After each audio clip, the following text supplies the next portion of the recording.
evening. Thank all of you for being here today. Today is June the 20th, 2023. We're here for our public hearing. For the budget for the citizens today. I'm going to go ahead and officially call this meeting to order. I'm going to ask if Commissioner Henderson, if you would lead us in our invocation, and Commissioner Cowan, if you would lead us in our pledge tonight. Thank you. How you doing, sir? Thank you, Ms. C. Would everyone bow their heads? Most gracious Heavenly Father, we come before Thee with thanksgiving in our hearts. We come just thanking You for just being God and being God all by Yourself. We know, my Father, that You are truly a good God, one who sits up high and looks down low, who knows what our needs are before we even know what they are ourselves. And we just thank You. We ask that You continue to mold us and guide us and lead us in the direction that You would have us to go. This we pray in our Lord and Savior Jesus Christ's name. Amen. Amen.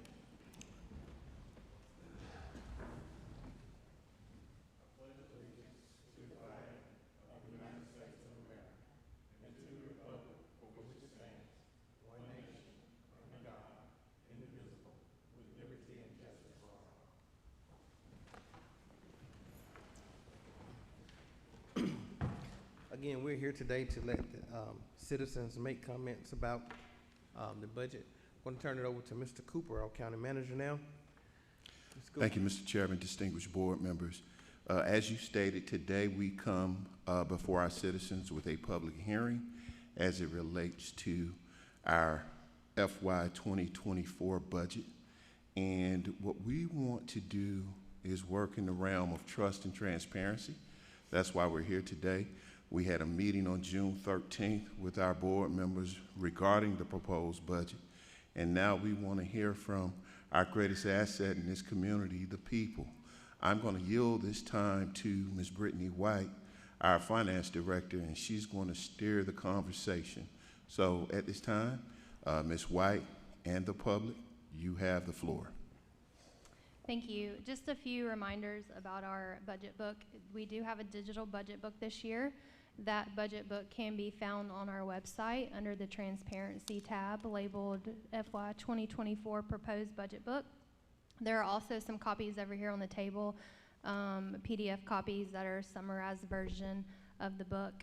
Just a few highlights of the budget this year. The total county operating budget the proposed budget comes in at $130,283,880, which is a 13.4% increase over FY 23. And out of that total, the general fund FY 24 proposed budget is $91,964,545, which is a 10.8% increase over FY 23.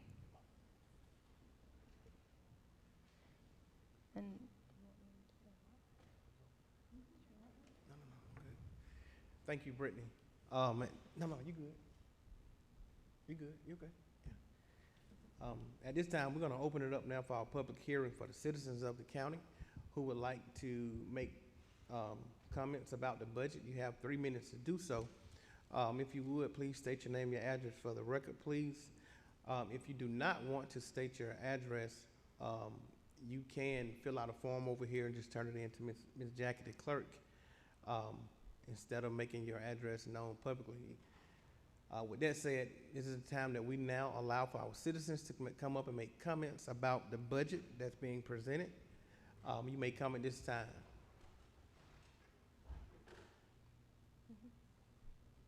Anyone would like to make comments about the budget? Anyone would like to make comments about the budget?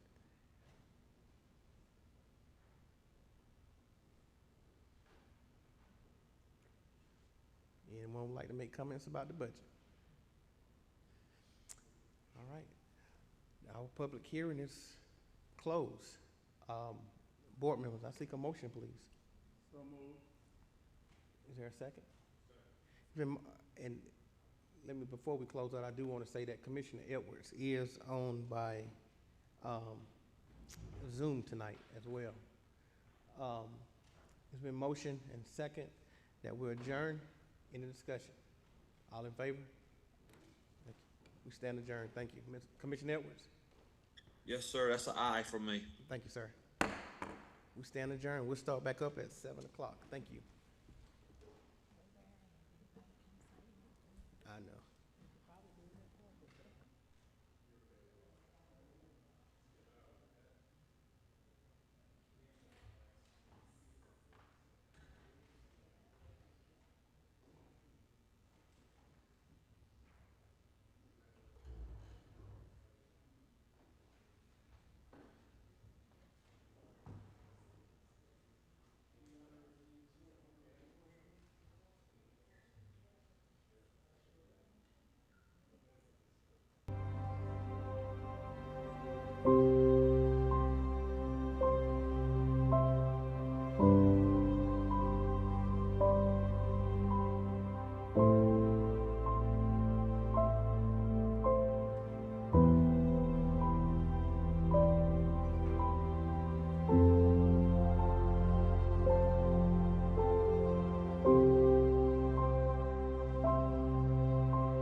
Good evening.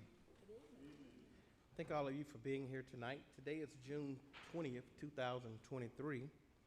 Our thought for today is with new day comes new strength and new thoughts. That's Eleanor Roosevelt. I'm going to go ahead and officially call the meeting to order tonight. We have a special guest with us tonight, Pastor Ryan Wyatt from the Church of 213. Sir, if you would, thank you for being here tonight. If you would, please come on up. Tell us a little bit about yourself, a little bit about your ministry, and if you would, pray for our community and lead us in our pledge, please. Yes, sir, absolutely. Thank you, Mr. Chairman and Board. It's always a privilege to stand in the midst of people that care about our county as much as we do. Church 213 is out in East Newton, out on Highway 213. I've been the pastor there 6 years, and we're a church plant. We planted in 2007, found ourselves since 1675, Highway 213. In 2010. And so we serve the people out there, pointing to the hope, the living hope of the Lord Jesus. And we're trying to figure out how to best meet the needs of the people that God continues to bring us in East Newton and Newton County down the I-20 corridor. Every week we see the growth in Newton County, so we're thankful to be a small part of what God's doing right here in this place. So let's pray together. Mighty God, we assemble under your mighty hand this afternoon, Lord, as maker. God, we are humbled that we have life to the full. You put breath in our lungs. God, just to know that you know us is a privilege, Lord, knowing that you created all things. Your word says you hang the earth on nothing. You spoke out the stars and you lit them on fire, yet you think much of us. So, God, I pray that we would give you our very best, Lord, that you would pierce us, you would prod us, you would purpose us to be good stewards of all that you've allowed us to have, especially here in Newton County. And, Father, I pray for our assembled leaders that you would give them truth and you would give them vision, you would give them discernment, that they would walk humbly with you and they would serve under your mighty hand, not just as maker, but as master, not just as master, but guide.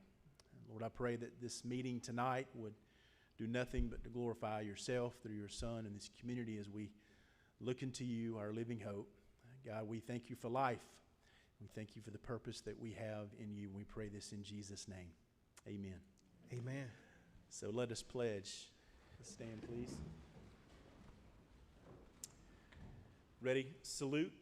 Pledge. I pledge allegiance to the flag of the United States of America and to the republic for which it stands, one nation, under God, indivisible, for liberty and justice for all. Thank you. Thank you, Pastor. I greatly appreciate you. I do have a small token of appreciation that I want to give to you and thanking you for all that you do in this community.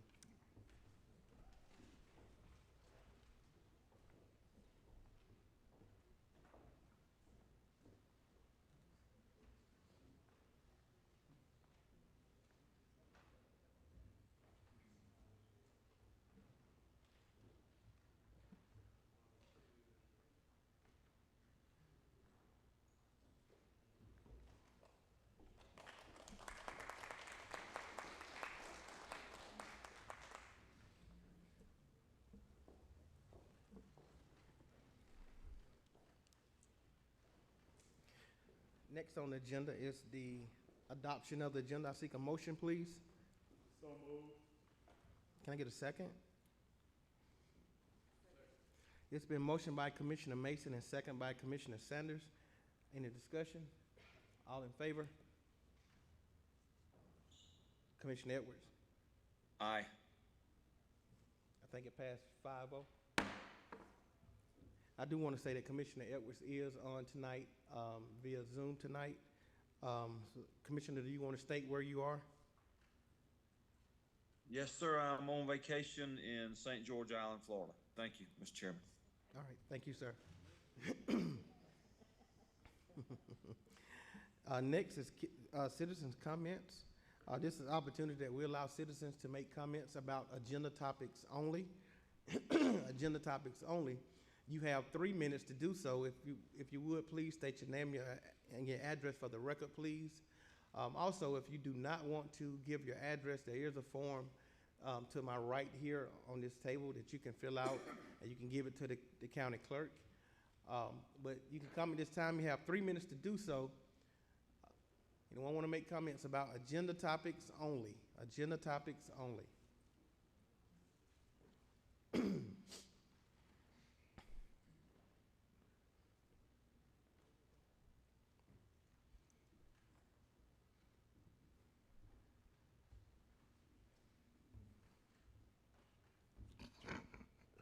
Thomas Buckner, 650 Fleet Drive. I got a comment on number 15. A $98,000 tree house. I don't care if Splosh paid for it or what. It's still coming out of taxpayers' money. I mean, $98,888. That's a little ridiculous. I mean, okay, it may be for the handicapped. Are they going to have an elevator for the handicapped to go and get up in it? How are they going to climb a ladder and them handicapped to get up in a tree house? I must be going to have running water and sewerage and all that. I mean, it's funny. It is funny, all right, for a $98,000 tree house. And taxes going up every year. And you say, well, we're going to bring them down next year. But next year, they'll never come. My dad burdened school tax this year was $700. That's stupid. Me, I'm 85 years old. I ought to be getting it for nothing. Never had no kids to go to school in Newton County. My kids went to Cobb County, where they could learn something. Thank you, sir. Anyone else would like to make?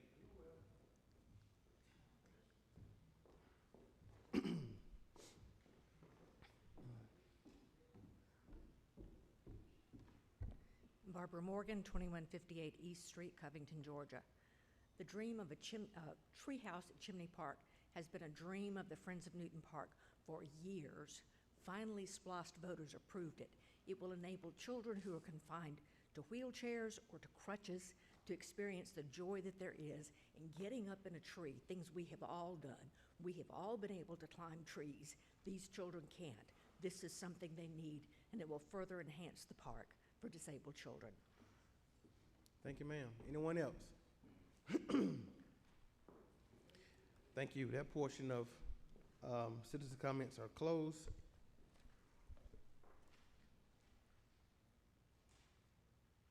Next, we're going to have, I don't have anything to report tonight. Next, we're going to have the county manager report, Mr. Cooper. Thank you, Mr. Chairman, distinguished board members. Today, my report will be regarding the Newton County Low-Income Senior Home Repair Program.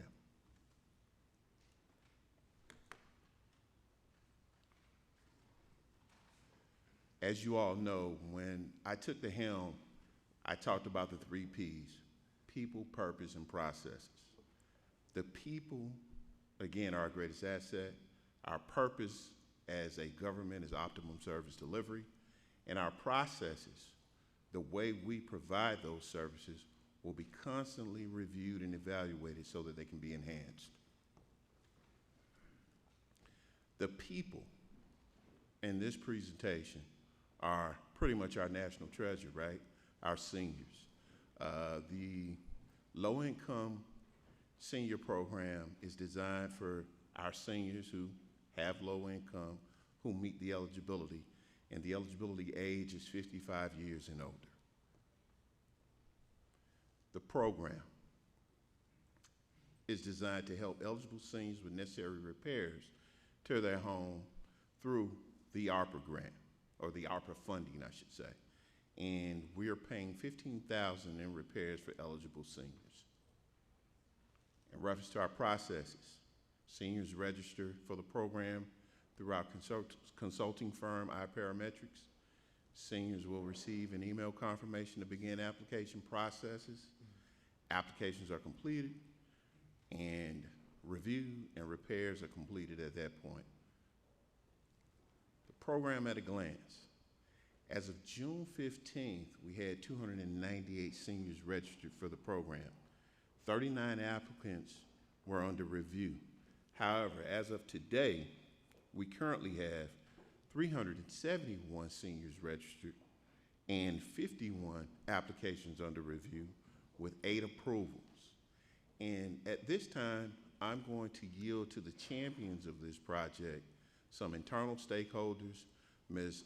Nawaka Hughes, but before she takes the podium, I'm going to yield to Ms. Laura Bertram and her team from the Newton County Family Connection. She's the executive director. Laura, can you come up?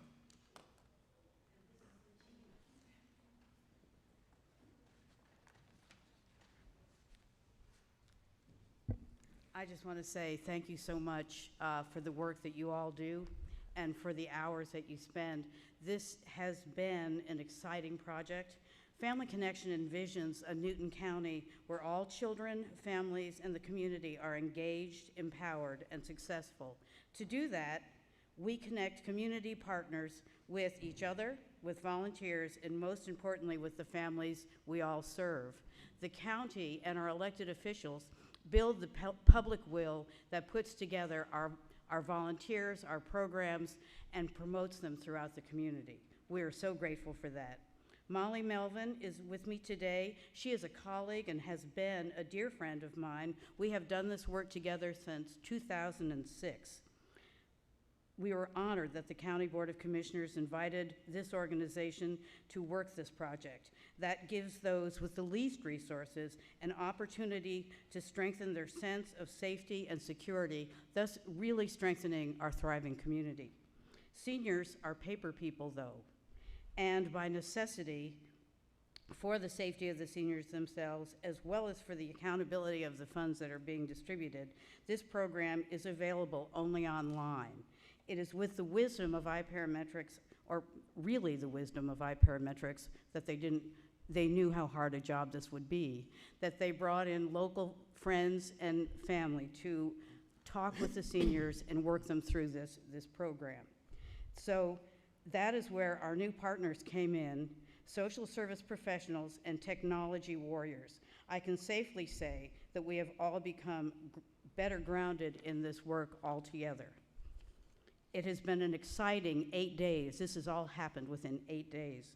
The county has never let us lack for anything that we needed, and iParametrics has provided a single point of contact, Michelle Fidelia, who has been on call for us really about 12 hours a day, every day since we started. And also, it has been a pleasure. I think Mr. Cooper came into this program, talk about jumping in with both feet.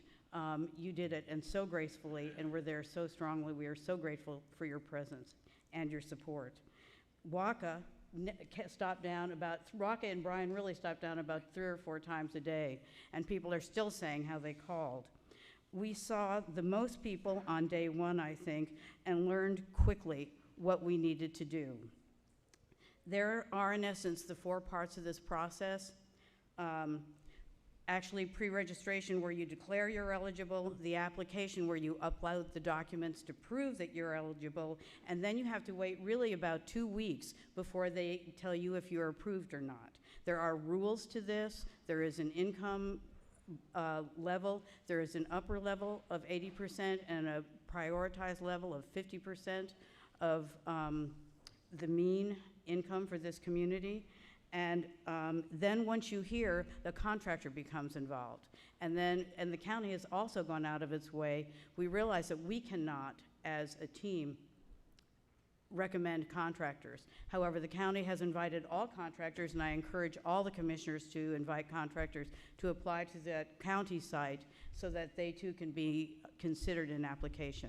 The funds will not pay for any estimates, but they are willing to accept the terms of the program, which really says 50% up front. This is not written in stone, and the rest of it upon the end of the program. And really, instead of me talking, I'd like to talk to the people who serve very briefly, if that would, with your permission. Come on up.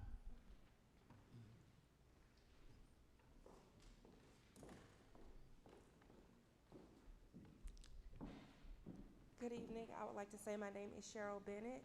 I would like to start this day or this evening by saying thank you to you all on behalf of the people that I have been encountering for creating these funds. Working with the elderly population has been such a hoot and enjoyable, and it's been kind of challenging because a lot of the elders that come in, some of them don't have emails. Some of them, one gentleman didn't even have a cell phone. He didn't have any connections. So we were able to get him an email. We were able to upload his information. We were able to even go a step further and help him to get one of the SafeLink free phones so that he could call in and check with us. One gentleman came in and he was so grateful because he was speaking about how dilapidated his roof was. And during our conversation, we got to talking about just snacks and foods because it was lunchtime. And he said, you've helped me out so much. Do you eat pimento cheese? And I said, sure. And he didn't elaborate, but a few minutes later, he came back and he was like, you guys have helped me so much. I make homemade pimento cheese sandwich. And he brought us all sandwiches because he was so excited about the help he was able to receive in our program. I hear all the time, I didn't know how I was gonna get this done. And I was praying about it, and I looked in the paper, or I went this place, and they were able to get the information. So again, it's been wonderful work in the program as a team member in the community servicing, but just feeling like you're doing a good job, being a part of something really great in the community. Good evening, Commissioners and Chairman of the Board. My name is Caitlin Melvin. I was brought onto this project specifically due to technical advancement that has maybe bypassed a couple people involved in the project, but I'm glad to have done so because I'm finding more and more every day the necessity of that service. I'm not going to say it's a hard process. It can be done at home, but to focus the demographic of senior citizens who maybe don't have a computer or even phone in their hands every day, it is not easy. And I want to reiterate the importance of our presence face-to-face for people like that. We hear stories of why they're applying for this program. We're hearing testimonies sometimes of, I just needed someone to talk to. I'm in a point of desperation. That's why I need this. And we can make this accessible. We can put it in a realm of possibility for them, right? We're finding more and more every day that there's a spectrum of literacy levels. You know, the human interaction is not to be dismissed. There is a whole community right now that feels they can't come forward to do this because it's admitting something embarrassing. And we would just want to say that our presence here is only to help and to serve and to aid. And the gratitude that we get when people do finally submit that application, and we've heard already they are approved and they're having that work done on their homes, and we're seeing smiles and we're receiving gifts. It's making such an impact in this community, and we're so glad and proud to be a part of it. So thank you. Thank you. Good evening. Good evening. My name is Frida Broughton. It has been an honor for me to be able to work with the seniors. As I talk with them, I see the great need for this grant and everything, and they are very appreciative of it. And the ones that I have worked with have actually said thank you to us just to be there, to be able to help them through this application process. I like it when Ms. Laura says to me, she says, I'm going to find somebody that you don't know. I'm from Covington, and I know a lot of the people that comes in, and I think they feel very comfortable when they talk with me and everything. And it's been an experience for me just to be able to do this, and I'm glad I was able to do it. I am able to do it. Thank you. Thank you. Good evening, Commissioners and Board. Again, I just want to echo what we heard. The testimonies is really what it's about. So in addition to helping the number that Mr. Cooper shared, I myself have taken about 200 calls, 200 calls since it started. This program is needed. So we just want to thank you again, and we ask that you be patient with us as we work through some of the hurdles that we've gone through. We've changed the location. Brian has updated the website, so the location will be at the Newton County Family Connection Building. We'll also be at the Newton Administration Building, and then we'll have 2 days that we'll be over at the Porter Memorial Library. So if you will direct people to go to our website and see that update so they can get the time for that. But we just want to let you know that we are doing our best to help our seniors, again, to get this grant, and you know, maybe we'll consider adding some additional grant funding on for it. It's needed. Thank you so much. Thank you. Thank all of you. Thank all of you. Mr. Cooper. This concludes my report, Mr. Chairman. And as I stated during the last meeting, are we going to have some ebbs and flows, some highs and lows? We will, but we're working diligently to make sure that the process is efficient as possible. Thank you so much. Commissioner Cowan. Thank you, Mr. Chairman. I just want to say thank you to all the people that are working on this program. I know there's a lot of work involved. My biggest concern is the amount of money that we've allocated. I know I have mentioned it at least twice, that $15,000 was not enough money to get some of this housing problems fixed. I would like to see that raised. I had suggested that it needed to be $30,000, but that is up to the Board of Commissioners what they want to do. But I do think the dollar amount is not sufficient enough to handle a lot of the problems that some of the housing in Newton County have. So I'd like to open that up for some discussion, if we can, about the amount, and then give some direction to Mr. Cooper. Is that something you want to add to the agenda? Yes, let's do that, because we've never voted on that amount.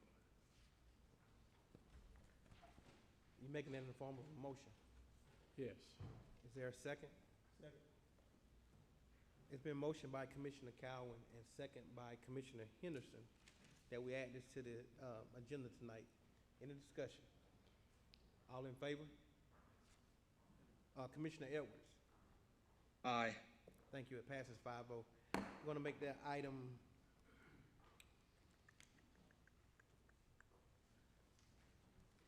item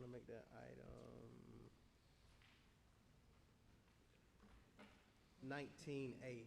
19A.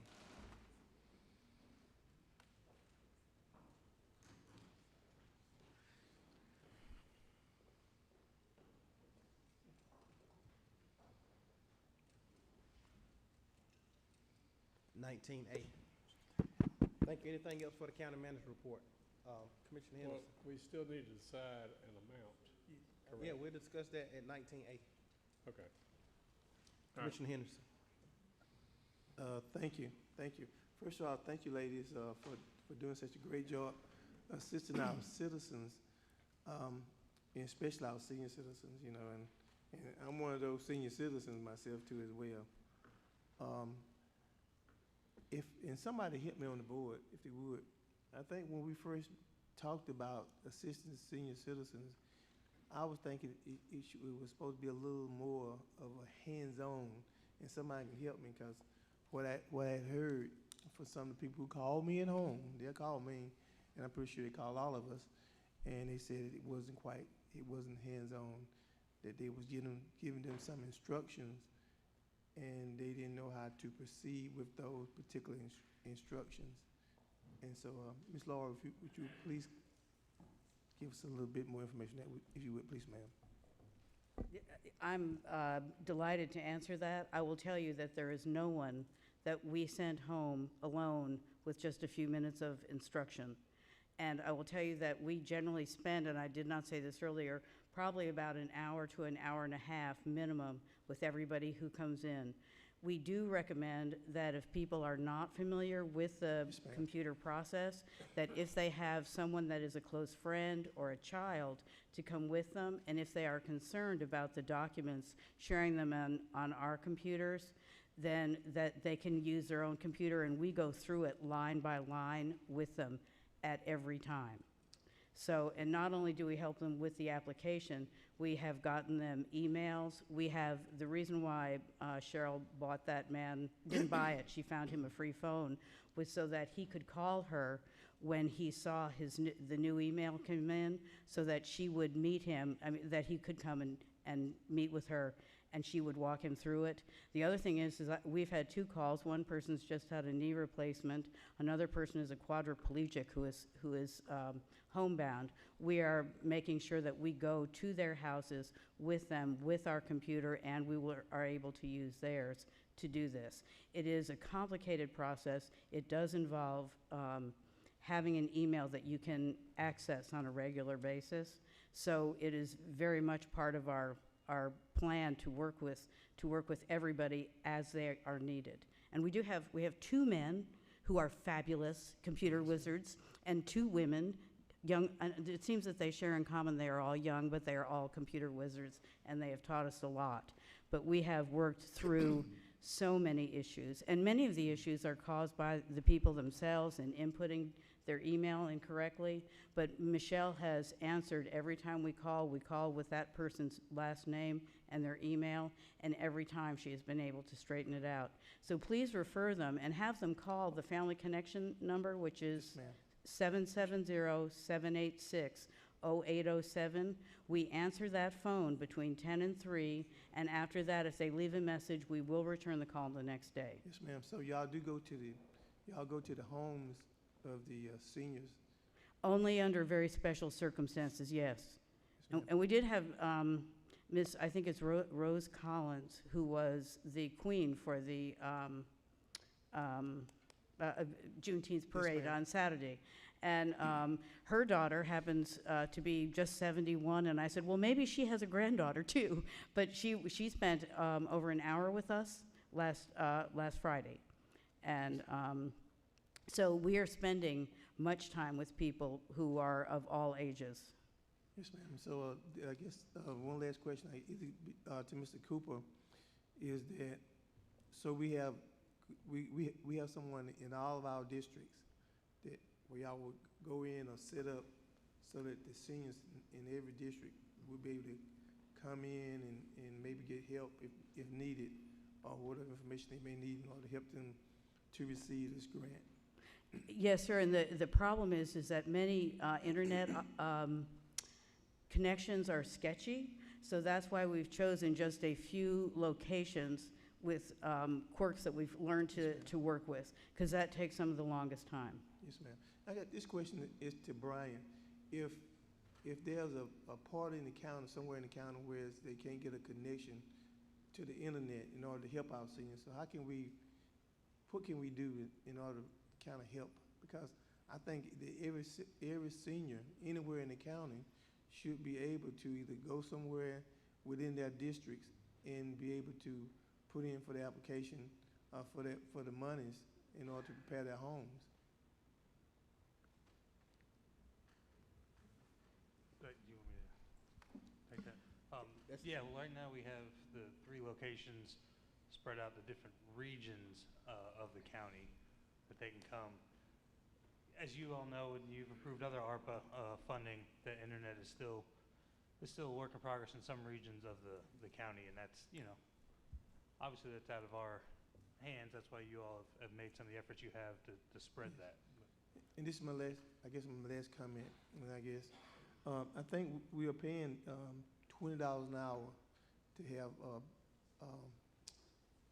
for assistance to our seniors in order to help them to put in for this money in order to repair their homes. Do we have a list of people who can help them repair their homes, of contractors? We've actually created a list that we've made available to our seniors. And I'll tell you sometimes that some of the problem, one of the huge problems, and particularly for people who live in historic areas of the city of Covington, is that they live in homes that were owned by their parents. No one ever told them that they had to switch to a different, to their own name upon the death of their parents, because they're now in their 70s and 80s. And so we have found a partner with the Area Council on Aging out of Northeast Atlanta that will help them with that probate at no cost. And so to move that so that they would then be eligible. And that's a huge, that's been a certain learning experience for us. And it was Frida who found that. Yeah, we know Miss Frida's real good. Yeah, Miss Frida will find know it. Miss Frida. Yeah, Miss yeah. Frida. Yes, She ma'am. knows everyone. Thank you.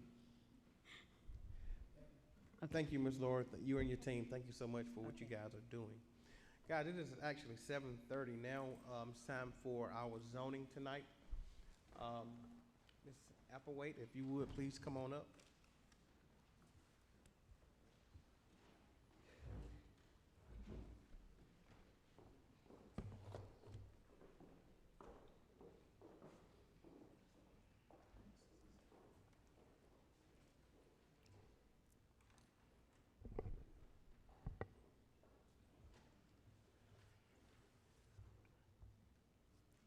Good evening.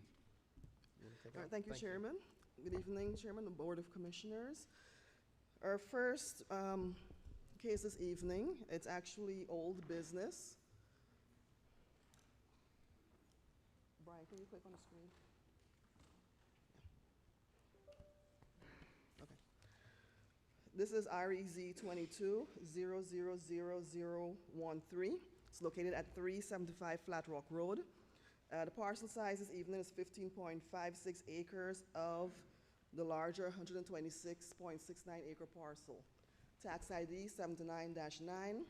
It's currently the flume or the existing land use map is industrial.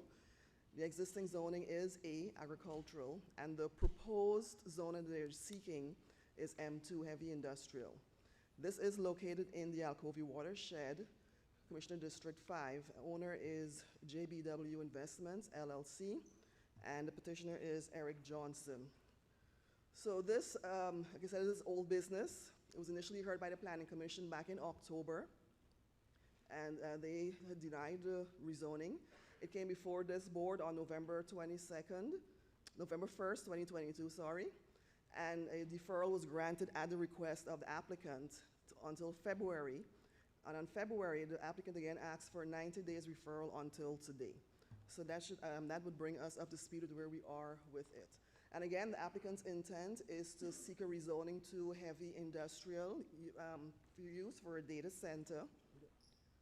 And we do have the history of the property. It's only 15.56 acres they're seeking to rezone. The remainder of the parcel will stay as agriculture. This parcel, the portion of the parcel they're seeking to rezone is actually adjacent to the city parcel, which is also heavy industrial and a part of the bigger project that they're proposing. So for the, I did speak with the city since the applicant is working with both governments. And the information the city relayed is that the applicant had also seek a rezoning and eventually a tier change for the property that's adjacent and a part of this project. They had seek a rezoning for mixed-use development, and it's also tier change. And this has been deferred or put on hold until July, where it will go back before the city. The applicant has also submitted to the city a land disturbance permit for mass grading for the city parcel portion. And according to the information relayed by the city, the intent is the second use that they're looking to do would be for truck parking if the industrial use doesn't go through. But again, for our parcel in the county, which we are looking at, the plan is to have it as part of a data center. And in conclusion, given the fact that the property, it has a future land use designation of industrial, it is adjacent to industrial zonings, and the applicant's proposed use of the land is for industrial purposes. Staff is of the opinion that it may be appropriate for the site. However, it should also be taken into consideration that the site is also adjacent to agricultural zoning, and it's in our protective watershed, the Alcovy watershed. And they will be moving from the least intensive use and zoning to the most intensive use and zoning. And just to remind you of the recommendations from staff, so should the petition be approved, it should be approved heavy industrial conditional, subject to the owner's agreement to the following enumerated conditions. And where these conditions conflict with the stipulations and offerings contained in the letter of intent, the conditions shall supersede unless specifically stipulated by the Board of Commissioners. And we had the following conditions: so the owner's agreement to abide by the following. They have to do a minor plat, which will be approved by the Development Services to subdivide out the 15 acres. They must have a 100-foot buffer maintained along the southern boundary, which is adjacent to the non-industrial zoning, and this will be for parcels 79-10 and 79-11. Any required permits must be obtained from Development Services before any construction or development on the property. Prior to the allowance of any outdoor storage on the property, the applicant will provide a plan showing the area in which the storage will occur, and this is to be approved by Development Services. Outdoor storage will be limited to 25% of the total lot, and we added a new recommendation for the board to consider, just to limit the use to a data center. So this is the location where the star is. This is where the 15 acres approximately, and the city parcel is the purple below, which is heavy industrial. And we have all A zoning on the county side. Again, the future land use map shows it as industrial. It is in the Alcovy, the green is the Alcovy River watershed.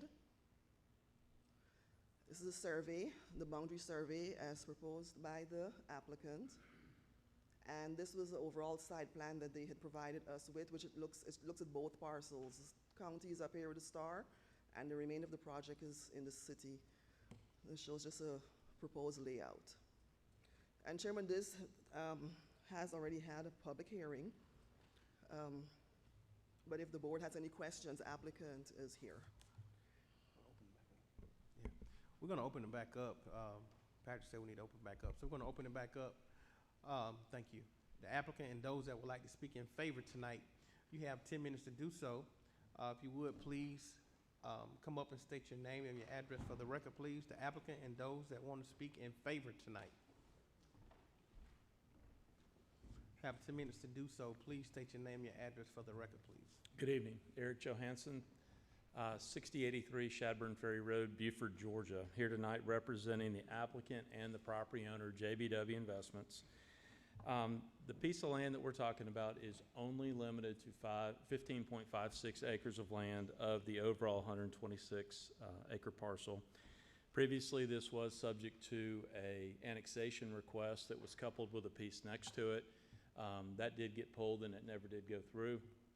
And to just catch up to speed real quick on the delays that you saw that Ms. Applewhite presented, there's no secret we are pursuing a text amendment in the city of Covington, and the city of Covington would allow for a mixed-use development on the site that would have multiple forms of residential mixed in with the industrial land.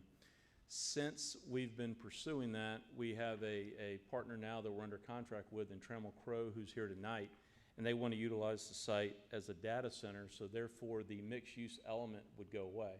We didn't want to proceed forward with what we were doing because our application was to blend the two properties together, and the portion of this property would have been used for that purpose. So we thought it'd be better to regroup, have a better plan, and then come for you what we need. This piece is a portion of our 339 acres, 60 acres, 15 acres to the side, and this 15 acres would make the overall site a total of around 430 acres.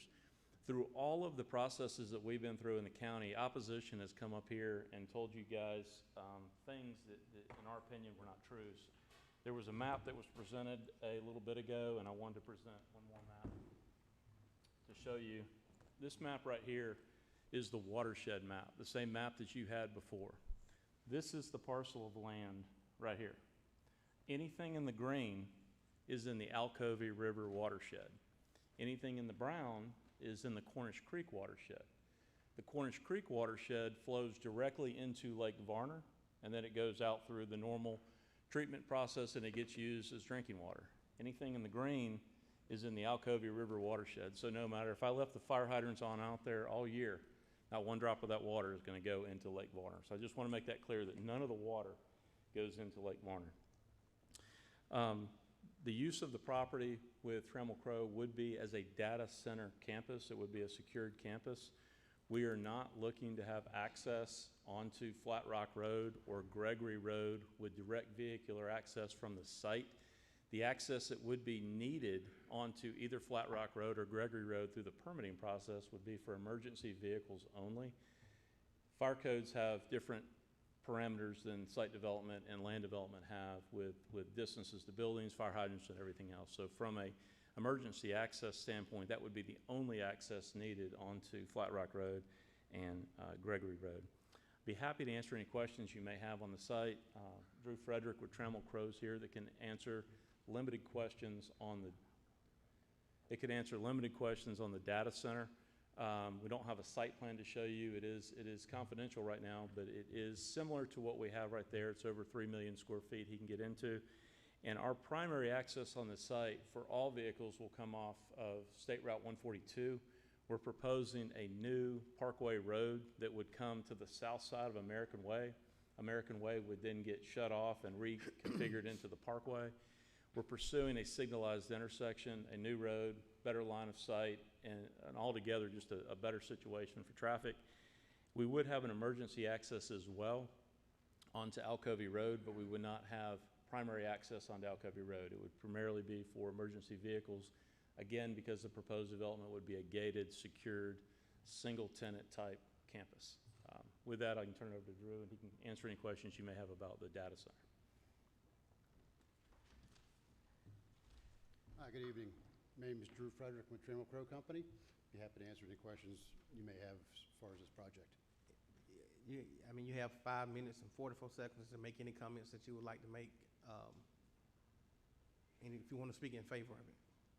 Yes. I mean, so we have a client that we are looking for a data center campus. This would be a huge investment for the county, and from an industrial perspective, it's probably while the M2 is probably the most heavy use for an industrial site, the data center is one of the lightest uses for an industrial site. So when you look at the data center, it does not have the amount of trucks, the amount of traffic that you would get with a normal data center. So from a regular industrial project. So it is a case where it's a good use of this land.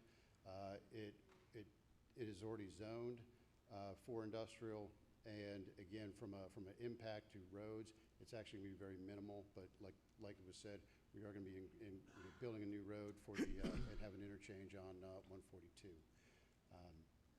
With that's really all I have. I mean, it's a pleasure to be up in front of you guys, and appreciate your interest. Thank you. Thank you. Anyone else would like to speak in favor? One other point I'd like to remind this board about, you probably already know through your extensive research of the property, but the City of Covington piece was annexed and zoned into the City of Covington in December of 1989. And when that was brought in 1989, that's when the industrial use was established on that 339 acres. And then the adjacent properties that we have to the western side of that, those were previously zoned industrial as well. So I just want to let you know that the industrial zoning on the Covington piece, which we would mimic as an M2, previously done in 1989. Thank you. Mr. Chairman, can we reserve the rest of our time? You sure can. Rebuttal. Thank 4 minutes, 4 minutes and 5 seconds. 4 minutes. You got about there? So, are y'all speaking in favor? We are. So they can't reserve the time. Yeah. Okay. Steve Capp, 155 Cornish Trace Drive, Covington, Georgia. No, go back to 4 minutes. Yeah. Yes. You need to go back to 4 minutes, 405. Charles Tuller, 725 Flat Rock Road. Oxford, Hold on one Mr. second. Chairman. Hold on 1 second. There you go. Okay. There you go. All right, Mr. Chairman, members of the commission, we've got property just not too far from that that they want to rezone, that 15 acres. The applicant made a good point earlier about working with the city, trying to get multifamily established in that area, but with this new applicant, new potential sale for a data center, I think that's a lot better for that area. It meets the industrial criteria, but I want to be very specific that the condition be that there's no truck traffic on Flat Rock Road or Gregory, only emergency access on those two roads. And if that's a condition of the rezone, then I'm all in favor. Thank you, sir. Yes, I'm Charles Tolerian, and I'm here representing myself that I have 15 acres within a half a mile on Flat Rock Road, and I'm also representing Robert R. Fowler, who has some 200 acres, and we are in favor of the project subject to the conditions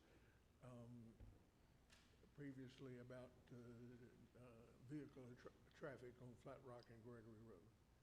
Thank you, sir. Anyone else would like to speak in favor tonight? Anyone else would like to speak in favor? Brian, if you would hold that 2 minutes and 43 seconds, please. We also allow those that would like to oppose tonight. You have 10 minutes also tonight. You can come at this time and state your name and address for the record, please, if you would like to oppose tonight.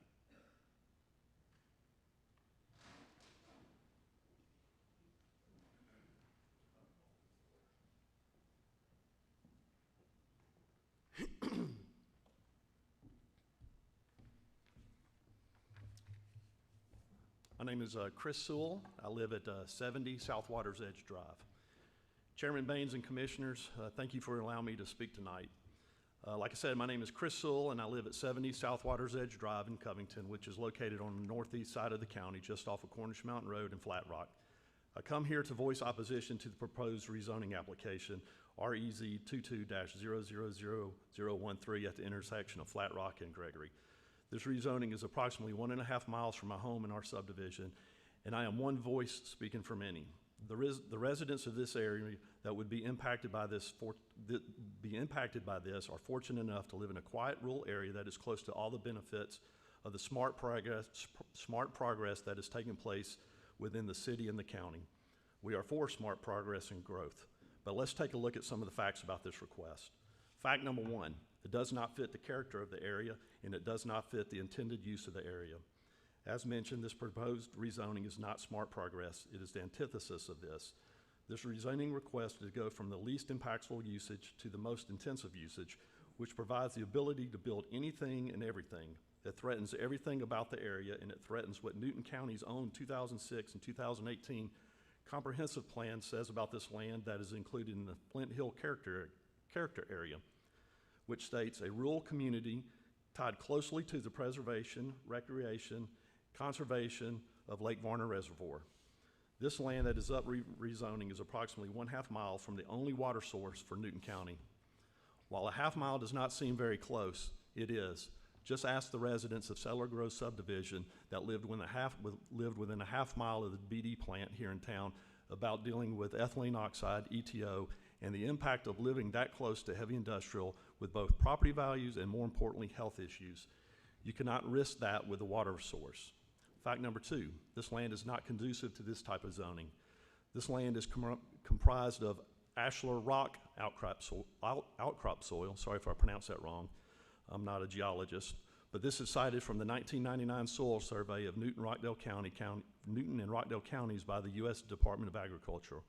This represents that the bedrock in this area is less than 3 feet from the surface, and land of this type of soil is severely limited in use. This will create massive runoff and will easily overwhelm structures put in place to prevent this runoff. Commissioner Henderson, I actually believe it was you that acknowledged this during the original meeting about the annexation, that this land was nothing but rock. It is. It does not fit what the residents of the area want, and it does not fit what Newton County wants for the area. The comprehensive plan also highlights the suitable uses for this land as residential, agricultural, parks and recreation, and conservation. Fact number 3, there's no infrastructure to support this. Both Gregory and Flat Rock roads are not equipped to handle this type of traffic that this will cause, despite the promises of the applicant. There's nothing that says they can't change this. Turning off left off of Flat Rock onto Highway 142 is already dangerous enough, not considering the upcoming projects that are set to place in the adjacent to the intersection. This intersection is also already in poor condition with deep ruts along the intersection. There's not even reliable electricity in the area with our power constantly going out with the slightest breeze or sometimes no reason at all. I ask you to please join me and other residents of the area who do not support this by supporting us, and I ask that you vote unanimously against this. Thank you. Sir, can we get that statement for the record, please? Can we get your statement? Yeah, absolutely. Thank you. Is there anyone else that would like to oppose tonight?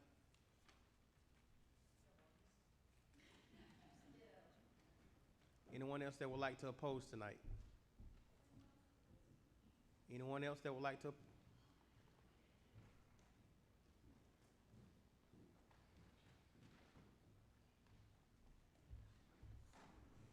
Hello, my name is Natasha Redondo. I live at 1229 Cornish Mountain Road.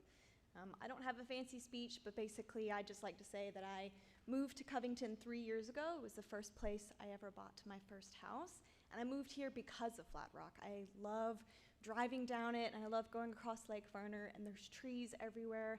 And I love watching, the bald eagles that go fishing there and fly over my property. And I live in Covington and work in Atlanta. So sometimes I can have up to 3 hours a day of a commute to get to work, but I like my job, but I love coming home to Covington. So I deal with the commute, I deal with the traffic to come home to the peace, to come home to the quiet. If I wanted all of the chaos and wanted all the extra stuff, I would live closer to Atlanta. But I believe if we start creating industrial places even closer to Lake Verner, then it's just going to continue to increase and become more industrial, more busy, more built up. So please help us keep everything beautiful and keep it peaceful, and let us be able to come home to a beautiful area. Thanks. Thank you. Anyone else that would like to oppose tonight?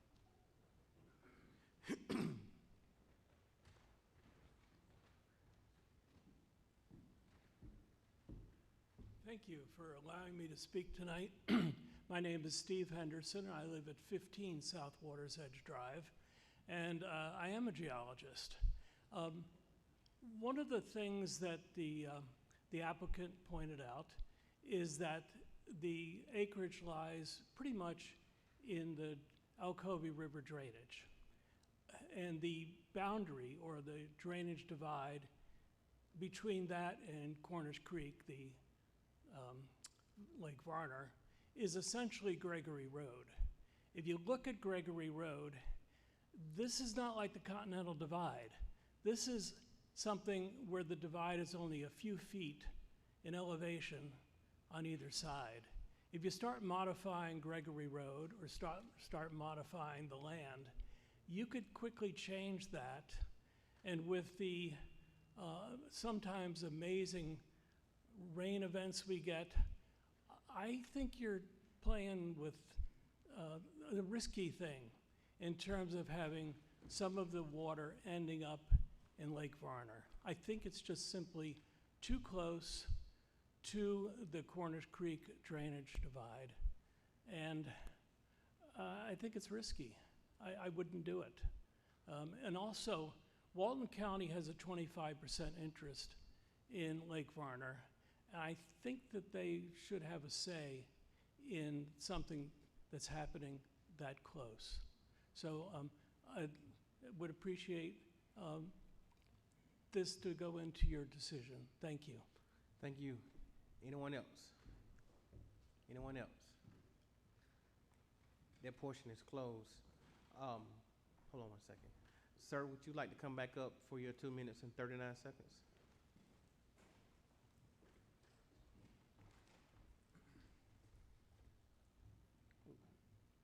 We good? Yes, go Okay. ahead. Thank you for the comments of the opposition. We've heard those, and we've taken that into consideration on every time we've been up here before this board and the application we've made to the county. I'm going to go back real quick to the map I just showed you. Everything in green, which our property is, and the other 415 acres of the industrial development located in the city of Covington is in the Alcovey River watershed. It all flows into the Alcovey River. None of it goes into Cornish Creek. All of it on our site flows from the top to the bottom to a lake that we have in the middle where it's all collected and goes down a stream. None of it goes down Gregory Road. With respect to the question that came up about changing the character area of the county in this area, this purple area right here is where our site is. This was in your packet as well. This is on the future land use map of Newton County. The future land use map of Newton County shows 15.56 acres of our 126 acres as a future land use as industrial. This property, if zoned industrial and combined into other 415 acres, provides a natural stopping point for the industrial. We have 415 acres already zoned industrial in the city. This is just the cap that's provided up onto Gregory Road and Flat Rock. We're not changing the grade of Gregory Road. We're not changing the grade of Flat Rock Road. We've proposed for no access other than any required emergency vehicles, which that gets determined during the fire review process of the plans. We're not utilizing any infrastructure on Gregory Road. We're not utilizing any infrastructure on Flat Rock Road. All of the power that'll be needed for this site is already located on our site. We have 2 sets of transmission power lines and a 200-foot easement. There will be a substation on the site that's going to be between 10 and 15 acres of size. It's going to take the power off the transmission power lines, generate the power needed to power all the buildings on our site. So there's not a power shortage. There's not a power lack of demand on the site. Anything that we need will be generated on site. All utilities, all infrastructure, all transportation improvements, and all buildings and all grading is done on site. Nothing will flow back to Lake Varner. Thank you. Thank you. Ms. Applewhite.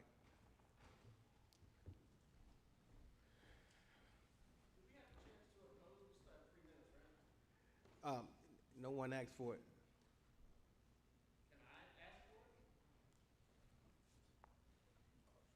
Yeah, I already done closed it. I'm sorry. Yeah, no one came up and asked for because he. So hold on now. Hold on. Let me handle this. I got it. So Mr. Craig asked for an opportunity to rebuttal when he was up here.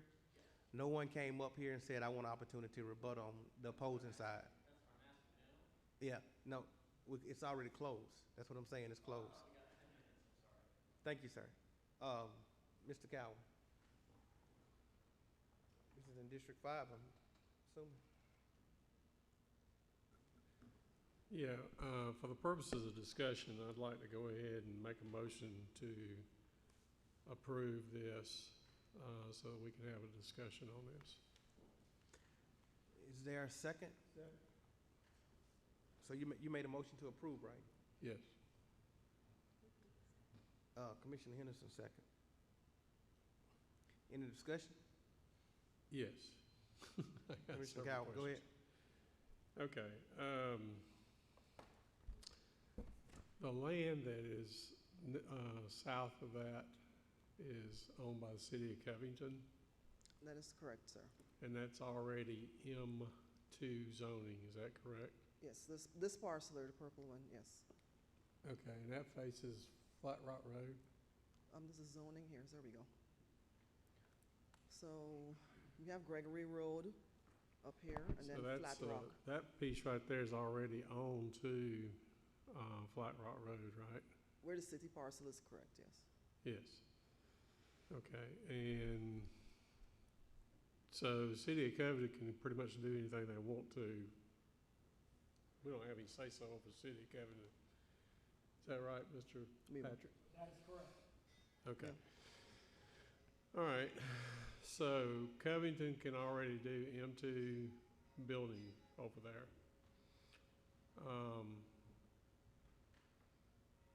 I think there's about 400 acres already zoned M2 through there, is that correct?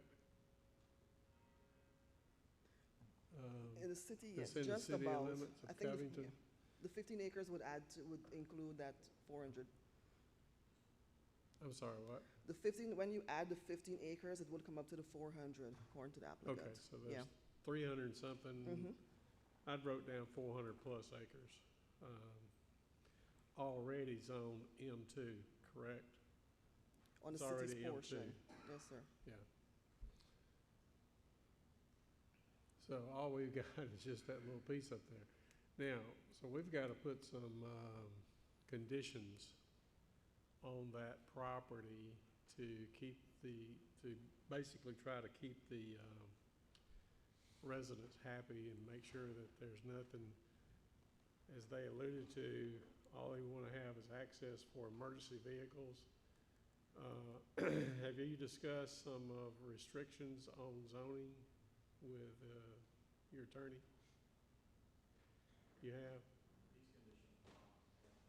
Yeah. Okay, Hey. but there's some more conditions. So, guys, There's some more conditions. Mr. Craig, do you want to come up and talk about those conditions? Mr. Calvin, no, we're not doing that. What's that? Can you answer the questions? I'm sorry. You can't answer the questions? Let's make your I can try motion to do it. subject to these new conditions. Yeah. Yeah, but we don't have them written in the record. I know, yet. you read it, just read them out, and I was gonna let Mr. Craig read them. why don't you give them, No, why don't you give them to Shane Yeah, election? let Shane I don't read want to reopen public Y'all do. hearing. We're not gonna Okay. open it back Arguably, up. that's We what just told this young man that he can't speak. Now, we're not gonna let somebody else come up here and speak. Okay. And we just told this young man he Well, can't whatever. speak. However you want to do it. Don't read them. Those are the ones on the front. Those would be additional.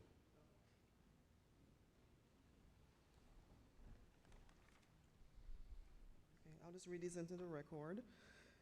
To the owner's agreement to abide by the following: A, the minor plat must be approved by Development Services to subdivide out the 15.56. B, any required permits must be obtained from Development Services before construction or development.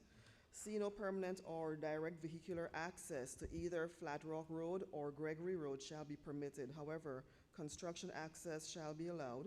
So that's one of the new ones. D, an earthen berm of at least 8 feet tall shall be installed on the portions of the property that directly abuts Flat Rock Road and Gregory Road. The earthen berm shall be planted with a double staggered row of evergreen trees that are at least 8 feet tall at the time of planting and installed no further than every 20 linear feet on center within each row. The double staggered rows shall be separated by no more than 12 feet. The evergreen trees shall include an equal distribution of Tuha green giants, southern magnolias, and tree-form hollies. E, a 100-foot natural buffer must be maintained along the southeastern boundary line of the property that is adjacent to non-industrial zonings in the Newton County parcels. And we had 7910 and 7911 for that. F, prior to the allowance of any outdoor storage on the property, the applicant will provide a plan showing the area in which the storage will occur to be approved by the Department of Development Services. And G, outdoor storage is limited to 25% of the total lot.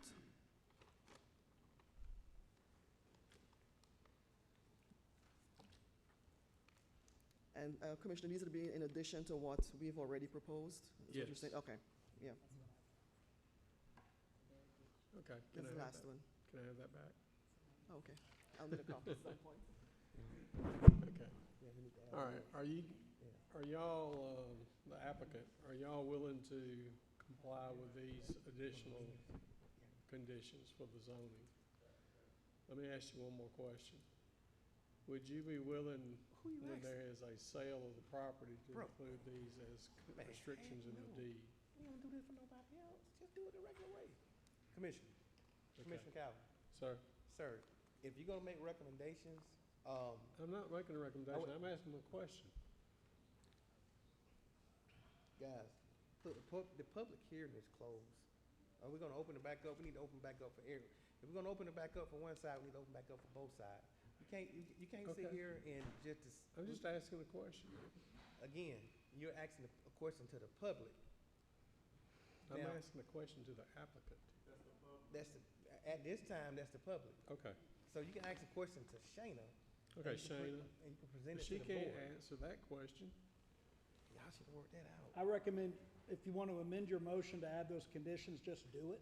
Okay, Yeah, I would that like way to the- amend my those- motion to add these conditions and a request that the conditions as approved are included as restrictions in the deed. And Commissioner Henderson said he was second, his second. Yes, Mr. Chairman, I amend my motion. Go. You mean your second? I mean my second. Thank you, sir. All right. Any more discussion? Mr. Chairman. Yes, sir. Commissioner Edwards. Thank you, Mr. Chairman. Ms. Applewhite, so the proposed data center would exist on more than just the 15.56 acres, correct? That is correct. So essentially, this is to make the county consistent with the city. That is correct, yeah. So is heavy industrial required for a data center? It is one of the compatible uses, yes. But is it required? It would be, sir, yes. Okay. Thank you, Mr. Hey, Ms. Applewhite, I'm sorry, one other question.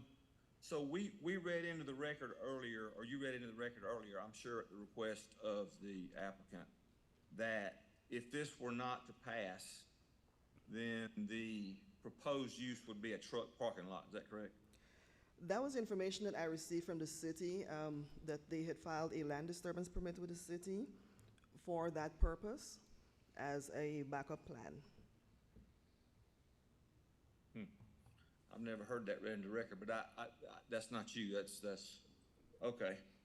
Thank you, Mr. Chairman. Yes, sir. Any more discussion? All in favor? Mr. Edwards? I'm a nay. Okay, it passes 4-1. Thank you. Ms. Applewhite. Chairman, our second case this evening, it's a future land use amendment, case number FLU 23-000004. The existing land use map is rural residential. The proposed land use map is industrial. The existing zoning currently is M1 light industrial. The watershed is the Bear Creek. It is located at 1716 Highway 11. Tax ID number, or the map and parcel number, is 0127005. This is in Commissioner District 5. Current acreage. Deputies, if y'all don't mind, can y'all please escort them down so we can carry on with the meeting, please? Thank you. Go ahead, Shana. Yes, the current acreage is 6.04. Owner is Rosemary Montrose Pruitt, and the petitioner is Shane Seeley. The Planning Commission recommended denial for this, and it's actually by a vote of 4-0, that is a typo, on May 23rd, 2023. And the applicant's intent is to designate the future land use of the 6.04 acres to industrial in order to seek a rezoning of the property for a concrete plant. So this is the parcel here that they're seeking the Flume Amendment for. Behind here, we have a solar farm and a transmission station on this end here. And then I believe it's commercial in the corner. So this is the Flume. So the current Flume is rural residential. The Flume adjacent is industrial and utilities next here. And then we have commercial Flume down here. And we have the current zoning. It is currently zoned light industrial M1. Same as the parcel adjacent to it. And it's surrounded by AR and A zoning. And of course, you have a bit of commercial zoning at the node there. This is the watershed location. It's mostly in Bear Creek watershed, just a sliver falls in a little river down there. This is the survey as proposed by the applicant, showing the parcel. Sorry. Oh, I'm going backwards. All right, so we have the survey here. So this is the location of the parcel. So again, they're seeking a future land use amendment from rural residential to industrial. This particular parcel falls in the Highway 11 Preservation Corridor, and this is a rural community tied to the preservation and conservation of its agricultural heritage. Promoting and protecting Highway 11 is a scenic highway corridor, and the historic Mansfield through buffer requirements with neighborhood commercial to support their area residents. And the appropriate land uses for this charter area, they're agriculture, residential, neighborhood commercial, parks and rec, and conservation. In conclusion, a total of 6.04 acres is currently zoned and used as for pallet storage. It's currently zoned light industrial, M1. Pursuant to the Highway 11 Preservation Corridor Charter Area's recommended land uses, however, industrial flume is not an appropriate land use request. So that charter area does not support this industrial request. This is a map amendment, so there are no recommendations at this time. However, should the board approve it, it comes before you again for the rezoning. The recommendations can be applied at that time. And yeah, we have, that's it. Are there any questions for staff? Then I believe the applicant is here. Thank you. We're gonna go ahead and open it up for the public hearing. For the applicant and those that would like to speak in favor tonight, you have 10 minutes to do so. If you would, please come at this time, state your name, your address for the record, please. The applicant and those that would like to speak in favor tonight.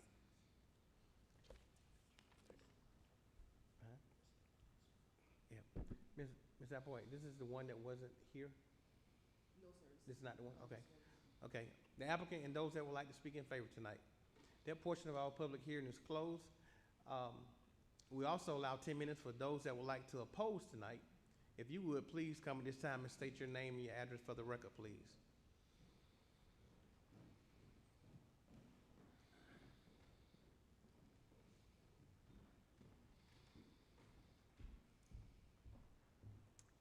Good evening. Thank you for this time. My name is Scarlett Rogers. I reside at 2071 Highway 142. I own 25 acres, which is less than 900 feet from this property. This property that been proposed for this concrete plant, everything within that from Highway 11, because of the topography, flows onto my property and into my lake, which is the head of East Bear Creek, which flows into Jackson Lake and several other people's lakes and rivers and streams that are along the way. My concern with this is not only the environmental toxicity of this concrete plants by the EPA. It is one of the top 3 toxic industrial manufacturers of airborne toxicity, water, and noise and light pollution. They run 24/7. This is proposed a full-fledged concrete plant, and I hear the noise and see the traffic on Highway 11 from my bedroom window, my sunroom, and my living room. I would not only hear, see, and smell and everything from this plant, not including my neighbors. There are 5 residential properties within 900 feet of this property, and an additional 2 within 1,000. I have a map that, and I've got the scientific studies that they've done on concrete plants, and the hazard is within 5 miles, high-risk hazards, and it goes out to 20 miles. So I oppose this, and I would like to reserve any other time for any rebuttal or questions that you have for this, but I want to give everybody else time. Thank you. Thank you. Anyone else that would like to oppose tonight?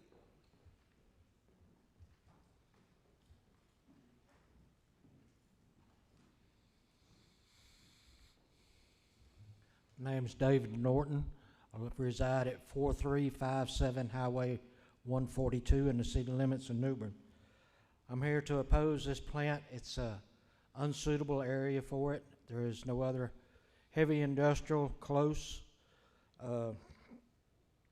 Directly behind it sits one of the prettiest ponds in Newton County.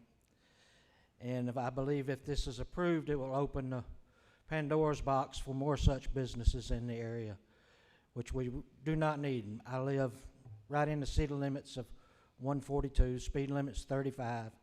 My mailbox sits just this far from the pavement. I have to be extremely careful of traffic just to retrieve my mail. over the past 10 years, the tractor-trailer traffic has increased. I don't know how much. I know a lot. I don't have a number. And a lot of them do not pay much attention to the 35-mile-an-hour speed limit. We just, in my opinion, we do not need this type of industry in this area close to New Bern and Mansfield. Like I said, it will open up for more such areas, and New Bern and Mansfield will go the way of Grayson and Gwinnett eventually, where it's the only way you know it's there is a street sign. And therefore, I'm opposed. Thank you. Thank you, sir. Anyone else?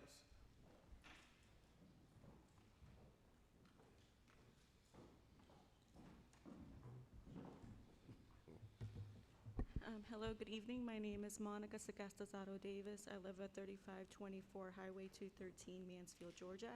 And I'm also in opposition because this request that the applicant has is not consistent with the future land use map. When the future land use map and the comprehensive plan was adopted, stakeholders were brought in, and that area, they decided that they wanted it to be rural residential, and it's also not consistent with the character areas for that area. And so because of that, I'm in opposition. Thank you. Anyone else?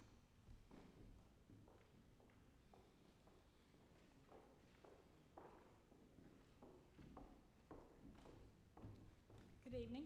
Good evening. We are the Buckhalls that live at 2163 Highway 142, and the kind gentleman that referred to one of the prettiest ponds in the county that it backs up to is ours.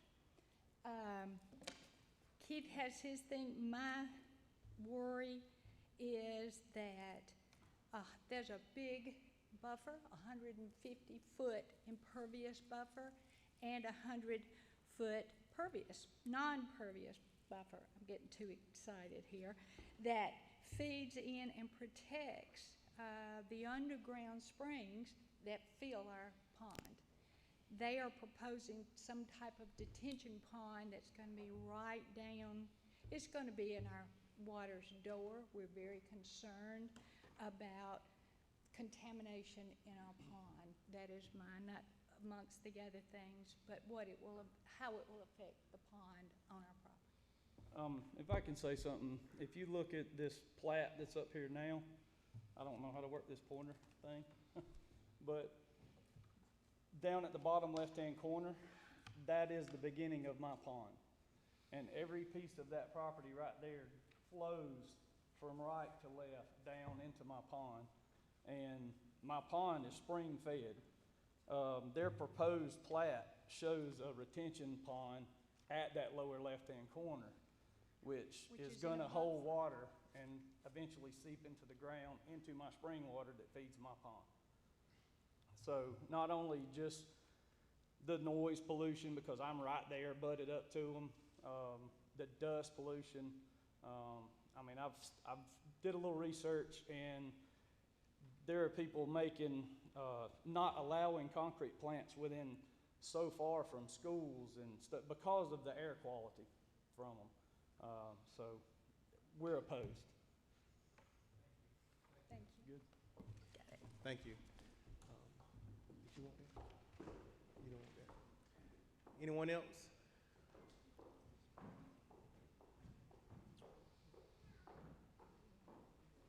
Five.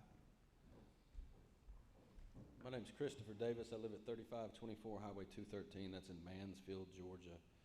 I just want to point out to the commission that this proposed property is not in alignment with the character area and the appropriate land use area. I just want to reiterate the point that the appropriate land use for this particular property is agriculture, residential, neighborhood, commercial, parks and rec / conservation, not a concrete plant. Thank you. Thank you. Anyone else?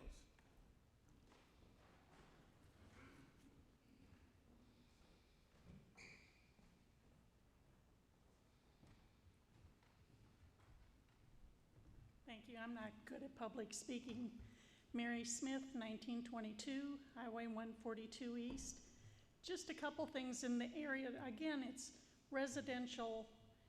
There's right across the street on Highway 11, There's a large cattle ranch.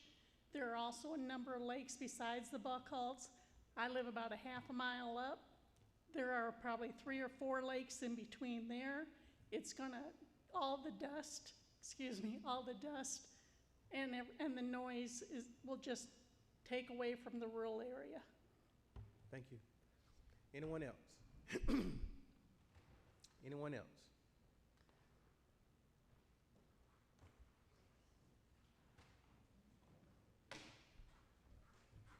Good evening. My name is Bruce Verge. I'm actually a Walton County resident, but I just purchased a property on 142, which is in the process of being rehabbed, 1875. The old Howell estate, the big house that was there. It's been empty and vacant for about 5 years. I'm probably a mile from that property with 2 lakes on the property. I think that the biggest thing to look at is typically when these plants come, they spend 5 or 6 years. They do what they do, and there is a need for concrete plants, but usually when they leave, the property is not usable. There's a lot of things that get left into the ground. So, you know, we purchased that property out there just to kind of bring it back to life, clean up the area, and, you know, I'm definitely opposed to that. Even being a business owner in Walton County, I think you guys, with your experience and knowledge, you kind of know where something like this belongs or should be. So I just support, I don't even know these people. I know Scarlett, the first one, but I'm learning the people, but it's definitely probably not the best use for that land. So thank you. Thank you, sir. Anyone else? Anyone else? That portion of our public hearing is closed. Ms. Applewhite? I think this is also in District 5. I think it's Commissioner Cowan.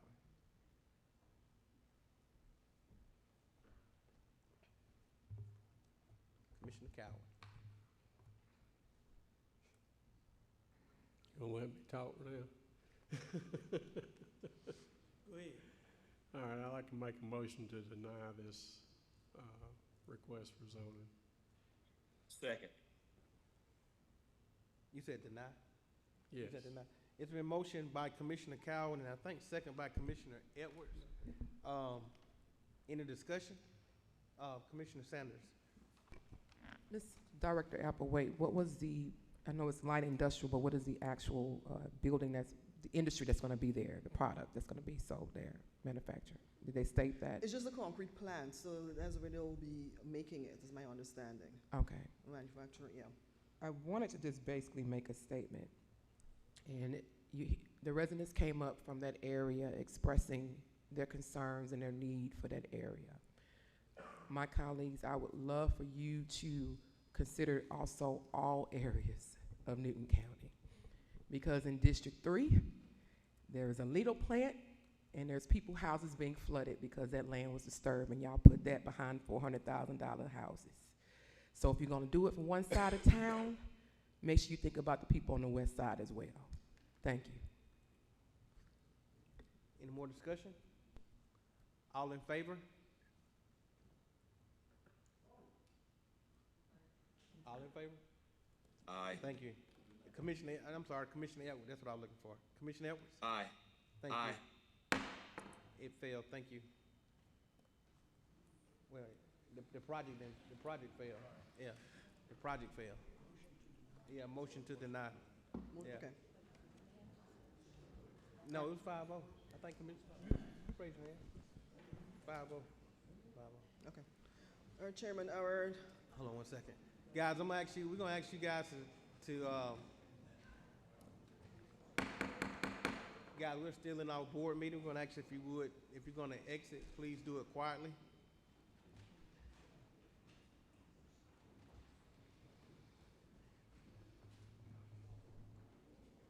Ms. Applewhite. our next case is a rezoning. It is case number REZ 23-000003. The existing land use map is rural residential. The existing zoning is A, agricultural. The proposed zoning would be rural estate, RE. The watershed is Bear Creek. It's located on Poplar Hill Road. Parcel size is 20.99 acres, and the tax ID is 0118040C. This is located in Commission District 1. The current owners are Jerry C. and Hilda Prosser and Newt Stephen and Carol Ann Biggers. The petitioner and representative is Charles Wiggins. Just a brief history, the Planning Commission recommended the approval of the flume for this parcel from AF to rural residential on February 28th. The Board of Commissioners also approved that flume from AF to rural residential on March 21st, 2023. And the Planning Commission recommended approval of the rezoning from A to RE on May 23rd, 2023. And again, the applicant's intent is to rezone the 20.99 acres from A agricultural to RE rural estate in order to subdivide the property for family members. And just some more information on the site, 20.99 acres with zoning of A. It's currently undeveloped family estate land. The site plan analysis, based on what was submitted to the department back in April, the staff offers the following considerations. So the land use and density. The applicant is proposing to use the land for a residential estate or for residential purposes for family. The proposed use reflects the rural residential designation on the land use plan and is consistent with the applicant's request. So given the existing zoning and development in the area, the proposed zoning may be appropriate for this area. Given the designation on the flume of RR, staff is of the opinion that the rezoning to rural estate may be appropriate for the use on this land. Recommended conditions. So should the petition be recommended for approval by the board, it should be approved rural estate conditional, subject to the owner's agreement to the following conditions. One, to the owner's agreement to restrict the use to the following. A, the parcel shall be used for a family estate. B, a minor plat to create new lots shall be submitted and reviewed for approval by Development Services. And C, all permits must be obtained from Development Services prior to any building or development. So this is the parcel here, this portion at the bottom, right? All of this appears already part of the family estate, and they're just looking to add this part as well, to subdivide this part as well. So we have the current zoning, it's zoned A right now. The remainder, they're moving it over to a rural estate, which is this lighter green.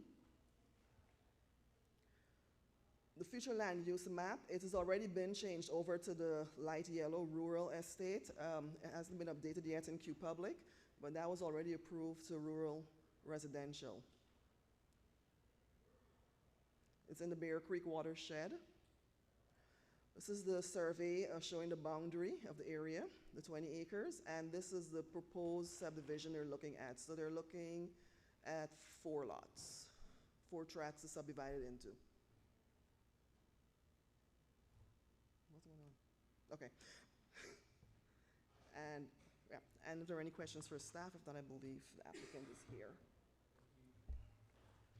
Thank you, Ms. Applewhite.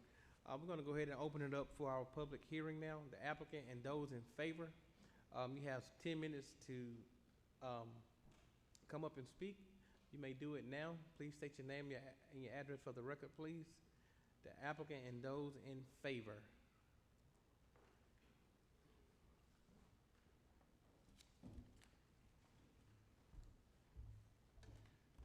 Good evening, Chairman Baines, Good Board. evening.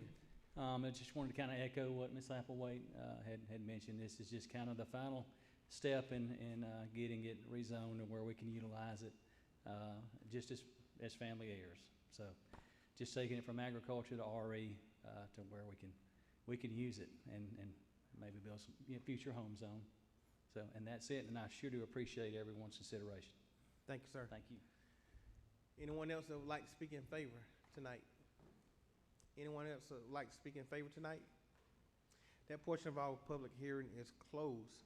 We also allow 10 minutes for those that would like to oppose tonight. You may come at this time. Please state your name and address for the record, please. Anyone that would like to oppose tonight? Anyone that would like to oppose tonight?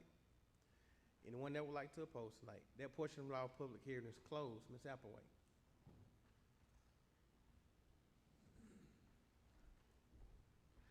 Commissioner Edwards, I think this is you. Yes, thank you, Mr. Chairman. At this time, I'd like to make a motion to motion in favor of REZ 23-000003 as stated. Is there a second? Second. It's been motioned by Commissioner Edwards and second by Commissioner Mason. Any discussion? Commissioner Cowell?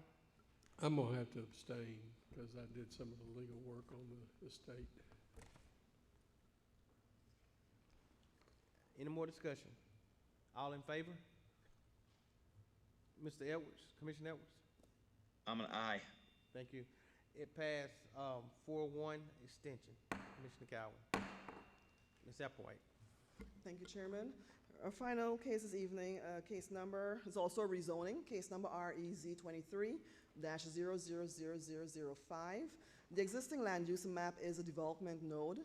The existing zoning is neighborhood commercial, Salem overlay tier 2. And the proposed zoning would be general commercial and still in the Salem overlay tier 2. It is in the South River watershed. Current location is 13161 Bronx Road. The parcel is 1 acre. Tax ID 0013130D, located in District 2, Commissioner District 2. The owner is listed as 9th Legacy LLC, and the petitioner and representative is Baxter Buchilin. History on 5/23, the Planning Commission recommended approval, and again, this is by a vote of 4-0. And the applicant's intent is to rezone the 1 acre parcel from neighborhood commercial to general commercial in order to accommodate a variety of commercial uses. And again, it's located on Bronx Road, 1 acre, Salem overlay tier 2, which is currently moderate commercial. It currently has offices and office suites in there. I think there's an insurance company right now, and so he's currently using it for office uses right now. And based on the site plan that was submitted on April 6th by the applicant to staff, we offer the following considerations: land use and density. The applicant is proposing to use the land for the commercial uses compatible with the Salem overlay. And the proposed uses, or the proposed use, reflects the development node designation of the land use plan, and it is consistent with the applicant's request. And given the existing zoning and development in the area, the proposed zoning may be appropriate for this area. And in conclusion, given the designation of the future land use map, or the FLUME, as DN, development node, staff is of the opinion that the rezoning to general commercial may be appropriate for the commercial use in the area, since the parcel already caters to a commercial use. And it is located on a major artery, Salem Road.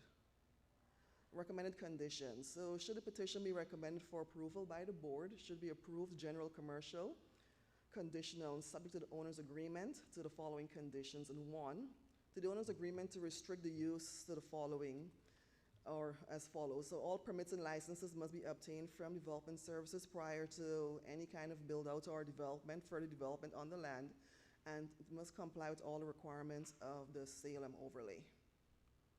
So this is where the parcel is located in Salem Road. I think just over the road you have the Legends at Ellington. The current zoning is neighborhood commercial, and then you have OI in office institutional next to it, and commercial. This is actually general commercial on this end here, and this is general commercial up here as well. And then you have the yellows residential, and over here it's a PUD or CORD, which is the Legends at Ellington. Development node is the majority of this area here.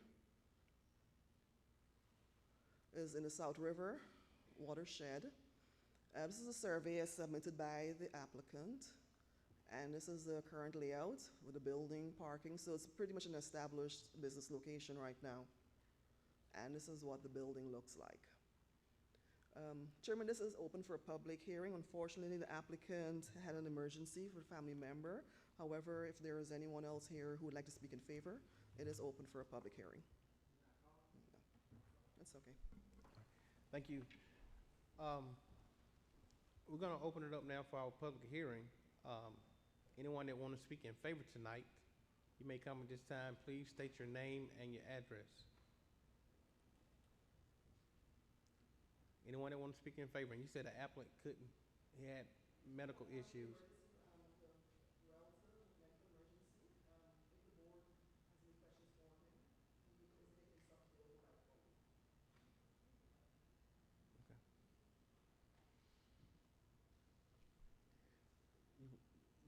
forward. Yep. That's District 2. Anyone that want to speak in favor tonight? Anyone would like to speak in favor tonight? That portion of our public hearing is closed.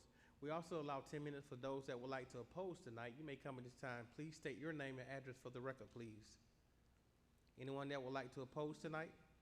Anyone that would like to oppose tonight? That portion of our public hearing is closed. Ms. Applewhite, if you would, please come back up.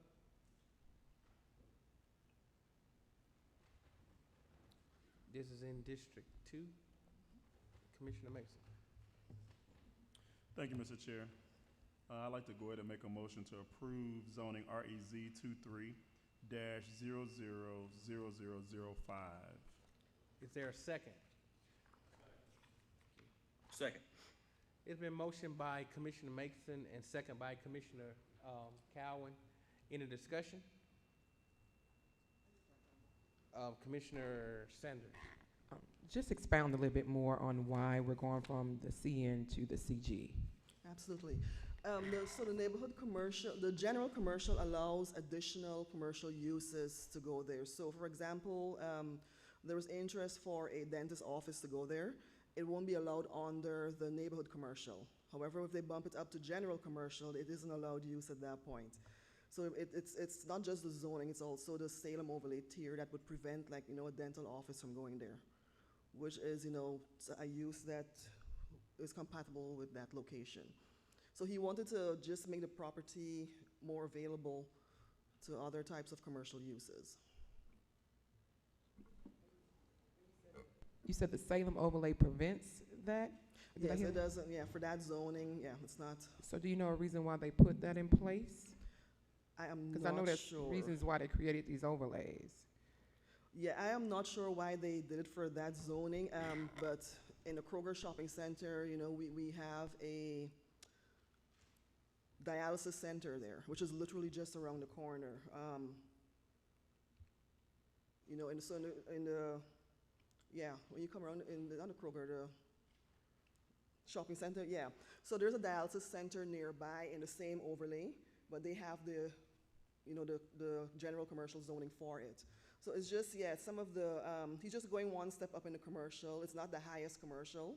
It's still general. It's not highway commercial. So you won't have those stricter or harsher commercial uses there. It'll still be limited. It just opens it up a little bit more to make it more marketable. Thank you. Commissioner Mason. Thank you, Mr. Chair. So just to clarify, the Salem overlay does not put major restrictions on the general commercial, just the neighborhood commercial. It has different restrictions, Okay. we should say, Okay. So different restrictions from the neighborhood commercial to the general commercial. That is correct. But most of the commercial around that area is general commercial already, correct? So the Flume is development node, so it is going in the direction of commercial development. So at the junction here of Salem and Brownbridge, this is all the pinks and the reds. Those are all commercial zonings. Even on the same parcel here, this is neighborhood. Right next door, it's general commercial over here, and then the office institutional in the middle. Thank you, Mr. Chair. Any more discussion? All in favor? Commissioner Edwards? Aye. Thank you. It passed 5-0. Thank you so Thank you, much, Ms. Chairman. Applewhite.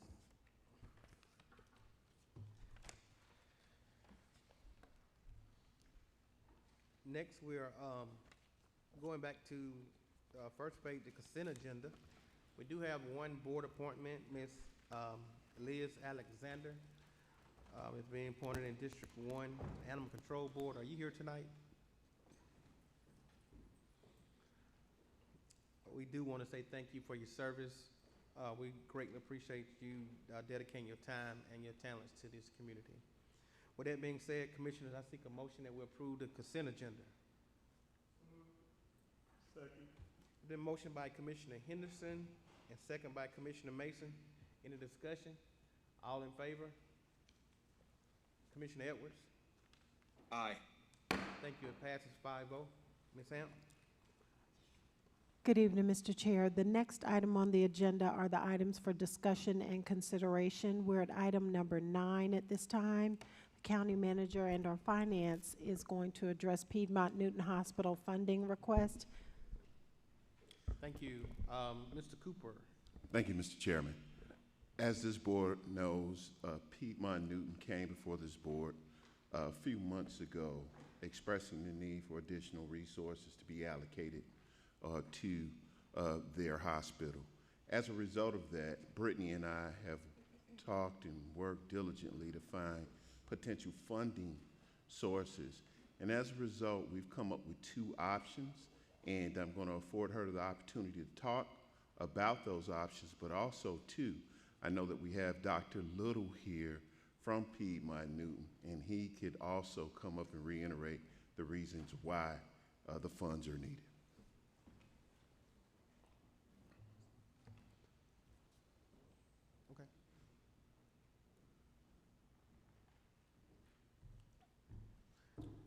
Okay. Good evening.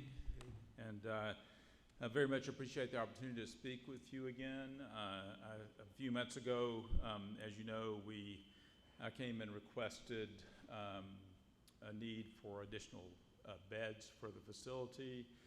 We've experienced a very significant increase in volume, especially since the pandemic, and it has resulted in increased stress on the hospital related to sufficient inpatient beds, and we frequently have patients that end up holding in the emergency room for certainly overnight, maybe a couple of days sometimes because of insufficient bed capacity.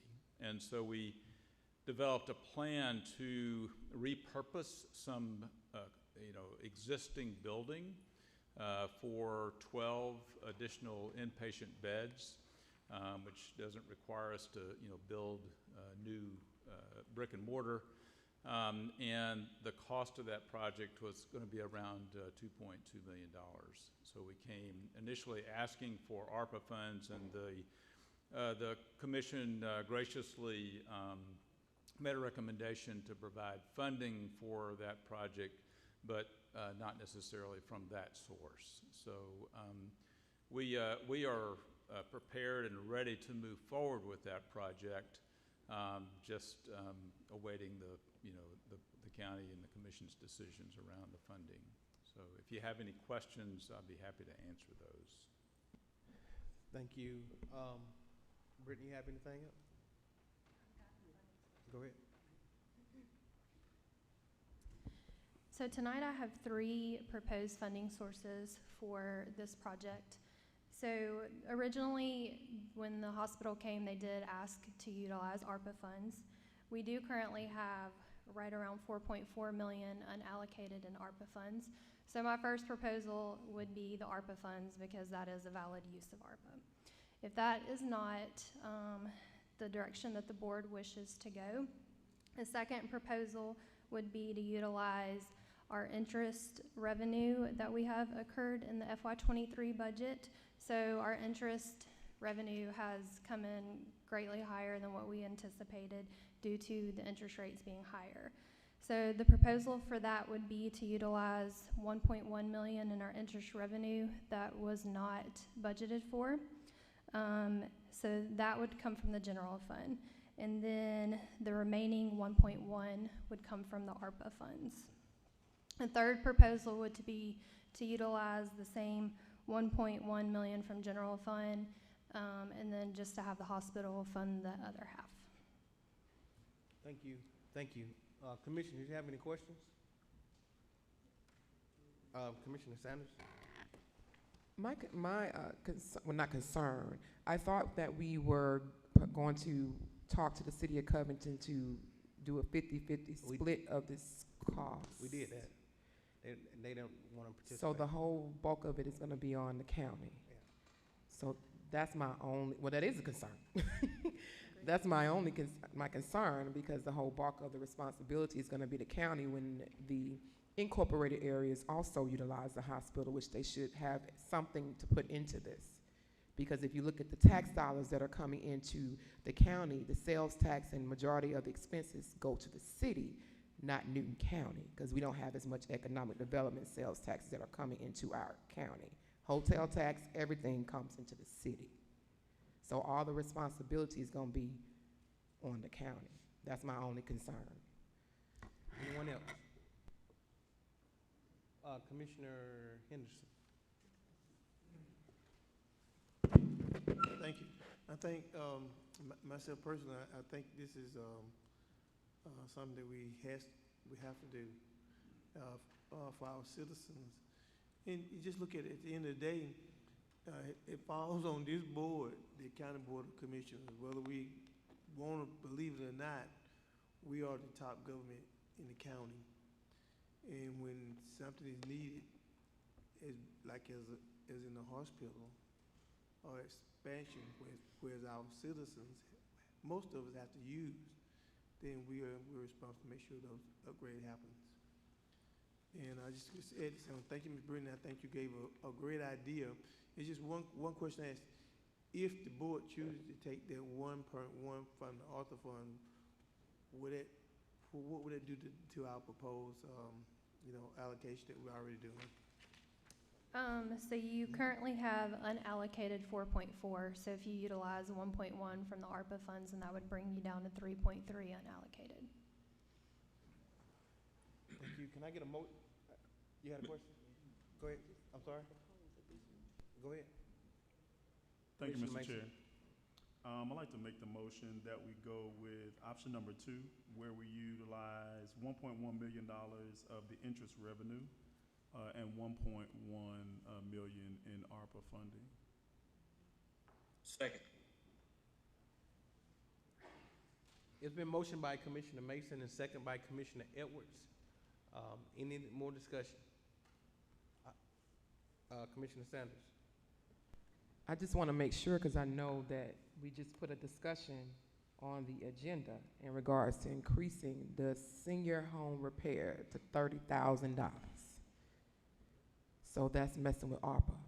I just want us to remember that. And that might get voted on tonight. And So we that still have means that. 3.3 million left. Hold on, guys. Wait, what's going on? Hold on, guys. Hold on, guys.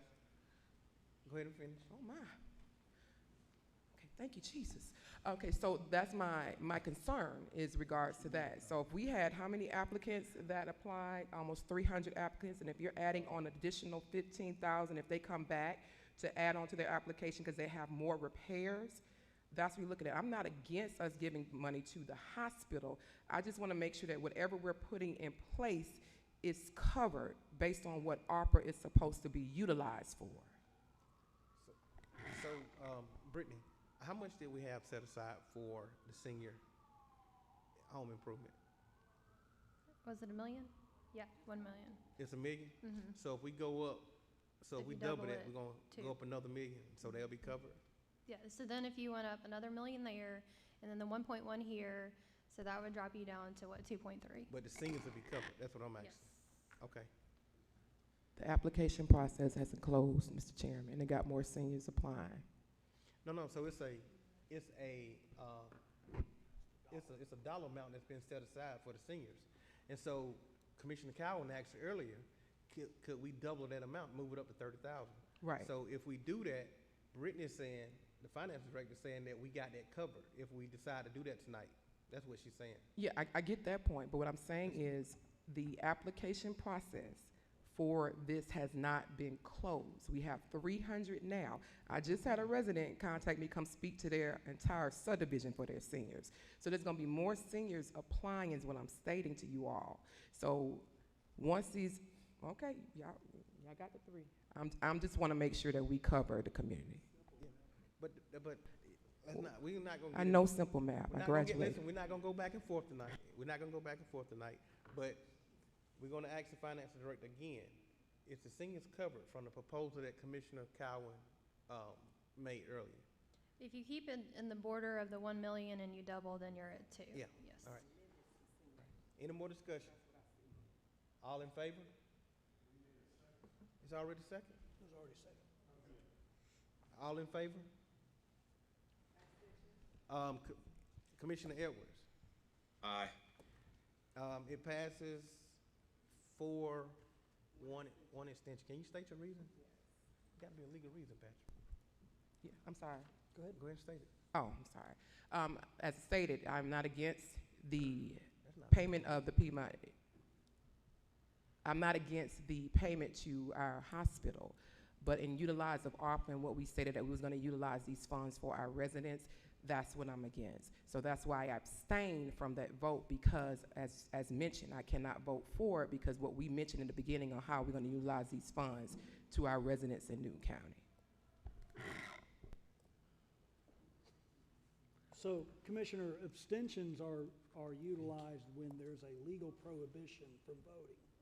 If you feel that your personal interests conflict, then that would be an appropriate basis for abstention. But disagreeing in part, but not disagreeing in part, I mean, which is kind of what I'm hearing, is not a basis for an abstention. It's a basis for a difficult vote, I would say. It is a difficult vote because I am not against what he's stating, but I can't vote for it because I'm against utilizing the ARPA funds. Then I think the appropriate vote, because it includes something you're opposed to, would be a vote no. Thank you. It passes. Go ahead. And if I could, before you move on, if I could add, because we're going to be utilizing ARPA funds, we're going to need to create an agreement with the hospital, and we'll have that ready for the board's consideration, probably at the next board meeting, subject to our ability to get it reviewed by the hospital as well. Thank you. Thank you very much. I Thank you. appreciate your consideration. Thank you, sir. of this. Thank you very much. Ms. Brittany. The next item is just a simple budget transfer. So the elections department, they purchased a Dominion scanner machine, and they had coded it incorrectly to technical services, but it's actually an item, so we need to capitalize this. So this is just moving the money from technical service to capital, and since we're moving to capital, it requires board of approval. So they are moving $10,000 from their technical services line item over to the other equipment. Any questions? Can I get a motion, please? So moved as stated by the finance director. Commissioner Cowan made a motion. Can I get a second, please? Second. Thank you. It's been motioned by Commissioner Cowan and second by Commissioner Edwards. Any discussion? All in favor? Commissioner Edwards? Aye. Passes 5-0. Is that you? Thank you. Oh, got another. On the next one too. Go ahead. Yeah. Okay. For the next item, this is Resolution R 20230620. So this is essentially a contingency amendment to the drinking water grant that was approved by the board in February. So the state has come in and allowed a 10% contingency on these ARPA grants due to just rising costs. So that 10% comes out to $21.2 million. So that just takes the total revised grant from $212 million to $234 million. Can I get a motion, please? Thank you. It's been motioned by Commissioner Henderson and second by Commissioner Mason. Any discussion? All in favor? Commissioner Edwards? Aye. Thank you. It passes 5-0. So the next item is the May 2023 financials. May is the 11th month of our fiscal year, so we are getting close to wrapping up our fiscal year within the next 10 days. So May puts us roughly around 92% through our fiscal year. So I will start with general fund revenues. At this date, we had collected $83.7 million in revenues, so that does put us at 98.67. I do anticipate us to collect a little bit over what we had budgeted, but for example, that interest income budget amendment we did for the hospital would come from the excess funds there. So our general fund revenue to date, this is just a graph that shows the per month breakdown, and then the below shows the actuals to budgeted revenues.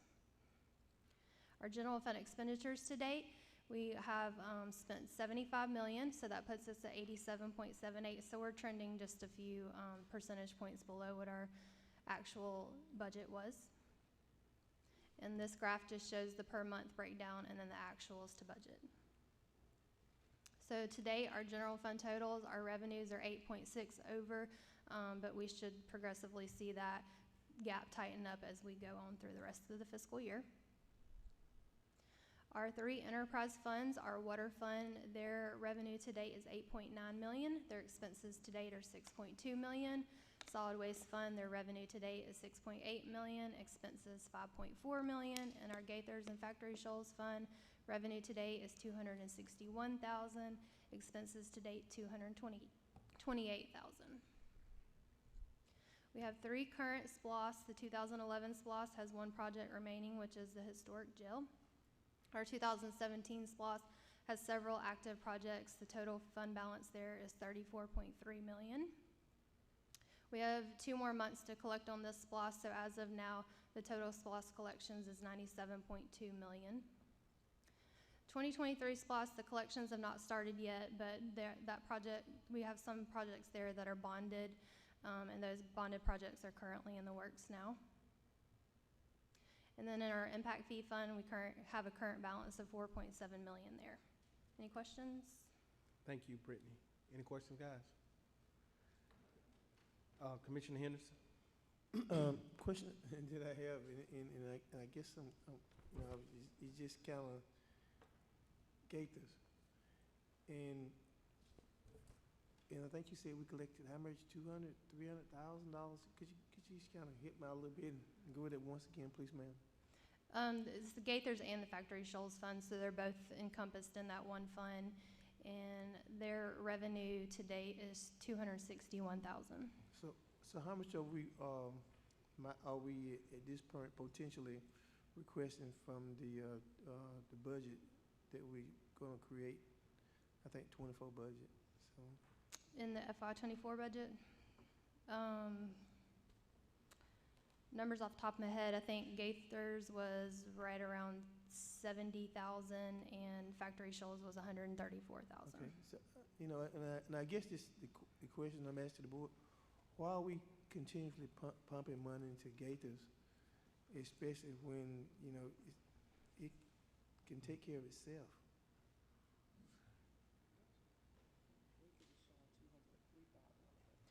Okay.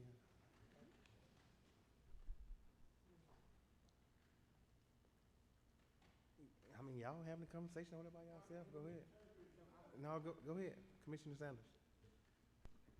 Actually, on the budget, because that's what my question was to you, on the budget, when you click on Factory Shoals, it comes up Gaithers, which is $146,000, and then there's a link for Gaithers that comes up. The budget for Gaithers is $203,000 on the 2023 budget. The total fund budget, and then the totals I just gave was the general fund contribution. Okay, so I get what Commissioner Henderson is stating, that if there's money that's coming in, then why is the budget funding it? That money should be, because the government is not in business to make a profit. That's not what it's set up for. So if Gaithers is making a profit, then it should be taking care of itself. Because as we stated, this has been an issue for years before I even came on the board. The petition is still constantly being signed. The residents, taxpayers have an issue with paying for it. So I get what he's stating in regards to that. If it's making money, then it needs to pay for itself, because that's the amount of money we're budgeting. Thank you. Anyone else? Thank you so much. Thank you, Brittany. Thank you. Next is. Go ahead, Mr. I'm gonna use Chairman's privilege tonight to move item 13 down to, we're gonna do it after 9A. Mr. Bertram had to step out for a moment.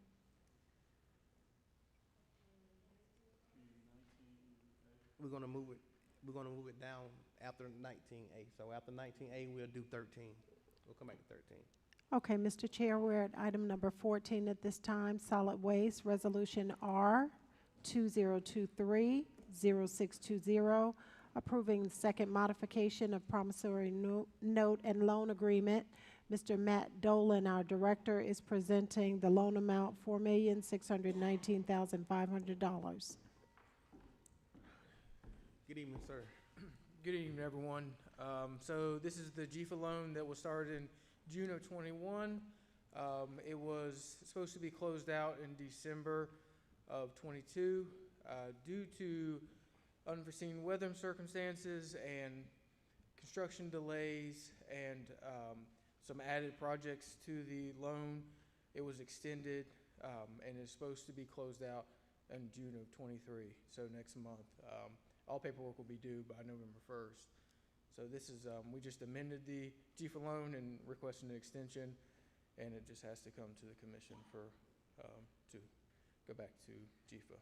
Thank you, sir. I seek a motion, please. Move it stated by the solid waste director. Can I get a, Commissioner Cowan made a motion. Can I get a second, please? Second. Thank you, sir. Been motion by Commissioner Cowan, second by Commissioner Edwards. Any discussion? All in favor? Commissioner Edwards? Aye. Any opposed? Thank you. It passes 4-1. Thank you, sir. Yes, have a good evening. Thank you. Commissioner Henderson. Mr. Chair, we're at item number 15, Recreation and Purchasing, requesting approve of EBH Holding Incorporated contract for Chimney Park's Treehouse. Our presenter this evening is Director Dwayne Mask. The contractor is EBH Holding Incorporated. The funding source is the 2023 SPLOS, and yes, it's budgeted. Good evening, sir. Hey, good evening. Thank you, Mr. Chairman, Commissioners. So I'm mainly the presenter tonight. This is Miss Jean. She is with the Chimney Park Board. She has served with them for, so any questions, I'm going to let her answer them because she's going to give you a better idea than I can. But I'm pretty sure this is also a 2017 SPLOS project. And so we're just seeking approval tonight for them to be able to move forward with this treehouse at Chimney Park.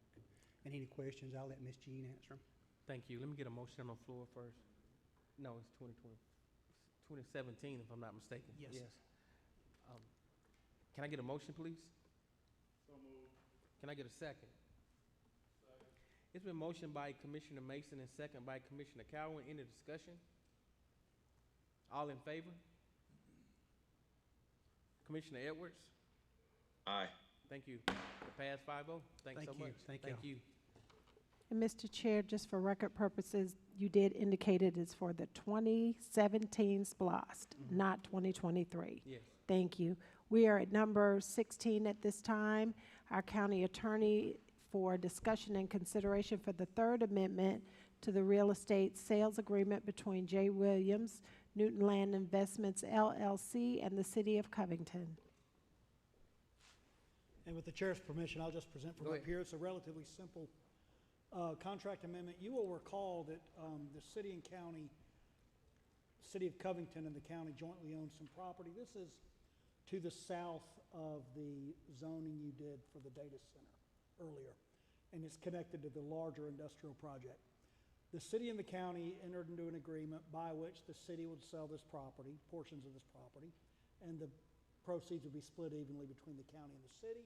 That contract was entered into about a year ago. It had deadlines for development to progress and permits to be issued and things like that. And it has been delayed on account of a number of reasons, including the annexation, the zoning process. But most importantly for our purposes tonight, there was a change from Georgia DOT regarding where the entrance on Highway 142 would be. So that necessitated a redrawing of the plans. So there's a proposed contract amendment now that everything stays the same except the closing date. The closing date will now be February of 2024. The prior closing date was contingent upon issuance of development approvals and all of those things. They're far enough along now that the only amendment to the contract for our purposes is the closing date in February 24. There are some other amendments to the contract that really apply to the city. There was an effort to change the portion of the property the city was selling. That's none of our business. That's between them and the city. So that's the proposal for you today, and I would recommend you approve the third amendment to the contract between J. Williams, Newton Land, and the City of Covington. Although we're not parties to the contract, we really are because we own a beneficial interest in the property. Seek a motion, please. Is there a second? Is there a second? It's been motioned by Commissioner Henderson and second by Commissioner Cowan. Any discussion? Nothing to do with annexation. This is the same property, this is on the very southern end of that larger development. Yes. The road you see, that's American Way, kind of on the bottom left. So this property has been the property subject to this purchase from the beginning. And it is completely unrelated to the proposed annexation. This property is already within the city limits.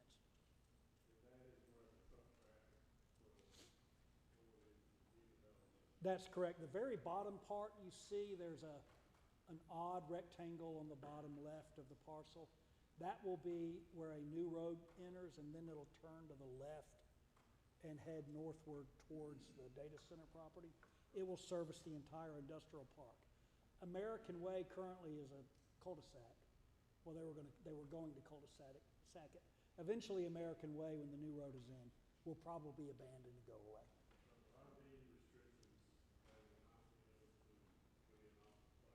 That's correct. They would have to, this would be the source of their, that's right. Any more discussion? All in favor? Any, Commissioner Edwards? I'm a nay. Thank you. It passes 4-1. Mr. Chair, we're at number 17, Public Works. Our presenter is Mr. Chester Clegg, Director of Public Works, requesting Board of Commissioner approval of the Cedar Shoals Development Bond Agreement with Cedar Shoals Project, LLC. It is time sensitive for June 20th, end of business day. Management and operating is only $20,000 annually. Once the traffic signal is installed, it is budgeted, and the funding source is general fund. Good evening. Thank you, Mr. Chairman. This is a bond agreement. Normally it goes through Planning and Development. Sheena would handle it, but this is so complex that I had Jeff Strickland at Gerard and Davis ask him to draw up a contract. And it is for the road improvements to be done on the bypass and also a future traffic signal. And the developer is paying for all the construction for the project. Thank you, sir. I seek a motion, please. Can I get a second? It's been motioned by Commissioner Mason and second by Commissioner Cowan. Any discussion? Commissioner Cowan.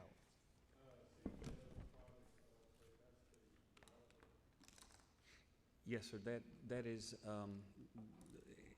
it's the development there between.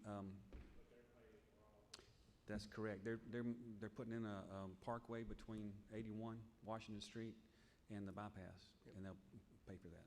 Anyone else? All in favor? Commissioner Edwards? Aye. Thank you. Passes 5-0. Chairman, we're on number 18. Mr. Chester Clegg is also going to do 18 and 19. This particular one is for the Board of Commissioners contract with Summit Construction and Development, LLC, for the Brown Bridge Road striping and rumble strip project. Number 19, I'll just go over and Chester can confirm the rest. Requesting approval of the board to contract with GDOT to oversee construction funding of the access road at I-20 from west of Curl Road and east of Harold Dobbs Road project. Thank you, sir.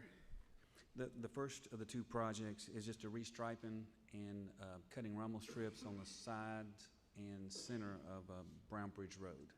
And we got 3 quotes per state law and our purchasing policy. And it came in at, I think it was $178,000.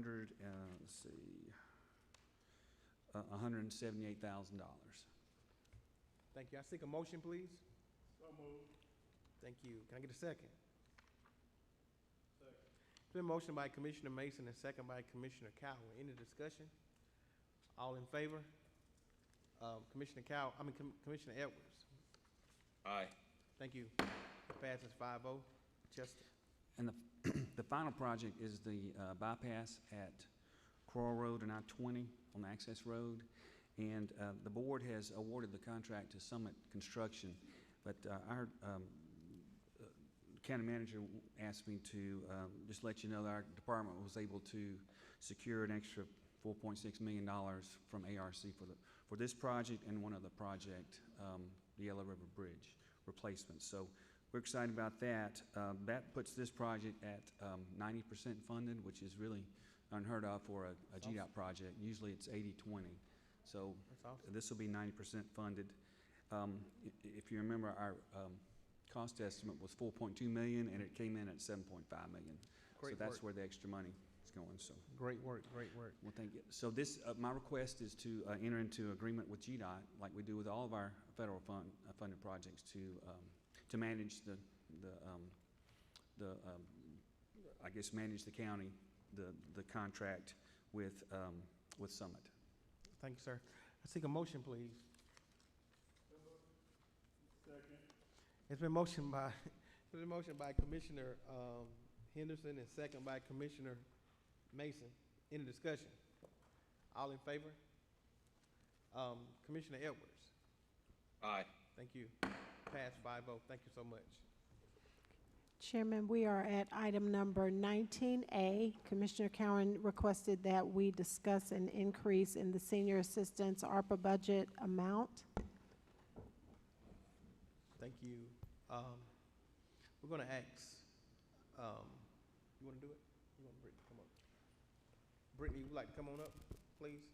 So we have any questions, we can bounce them off of you and the county manager.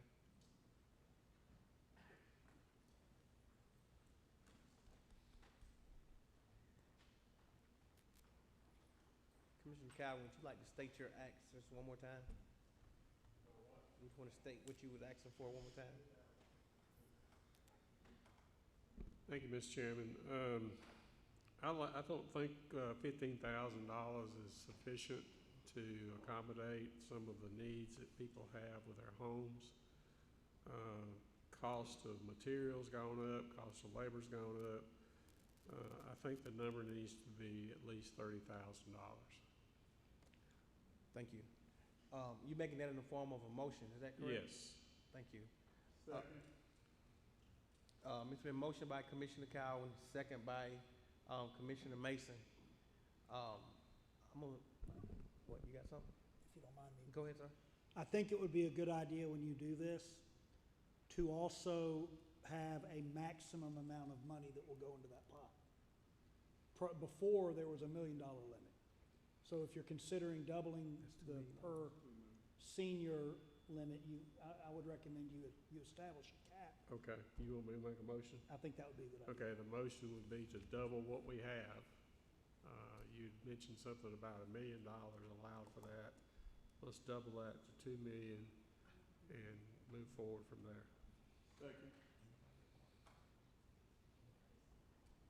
Just have it open now. Yeah. You can do that. I mean, I think.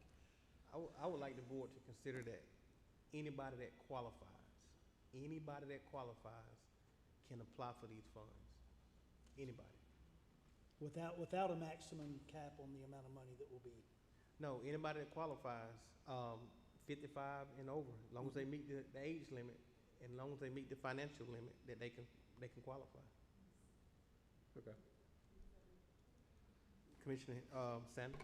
What is the difference between, I thought that was already in place. What's the difference? It's not in place. I think. It says 55 and older, low income, and I think it has the stipulation as far as what they can. Now we have that in place. At first it wasn't in place, whether it's a roof or a deck or whatever. Right. But now that's in place. But I want to make sure that's for any citizen in the county. which, you mean don't include low income? Is that what you're saying? No. We need to keep the criteria the same, but we want to make sure that any citizen in the county can apply. My question is, In a senior. So were there some seniors excluded? That's what my question is, because I'm confused. I just want to make sure, because any senior in the community can apply.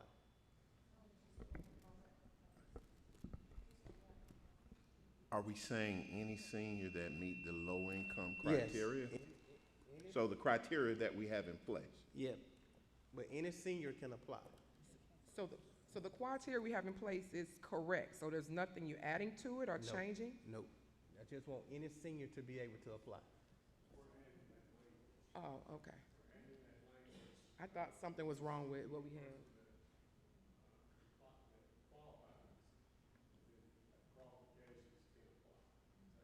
Yep.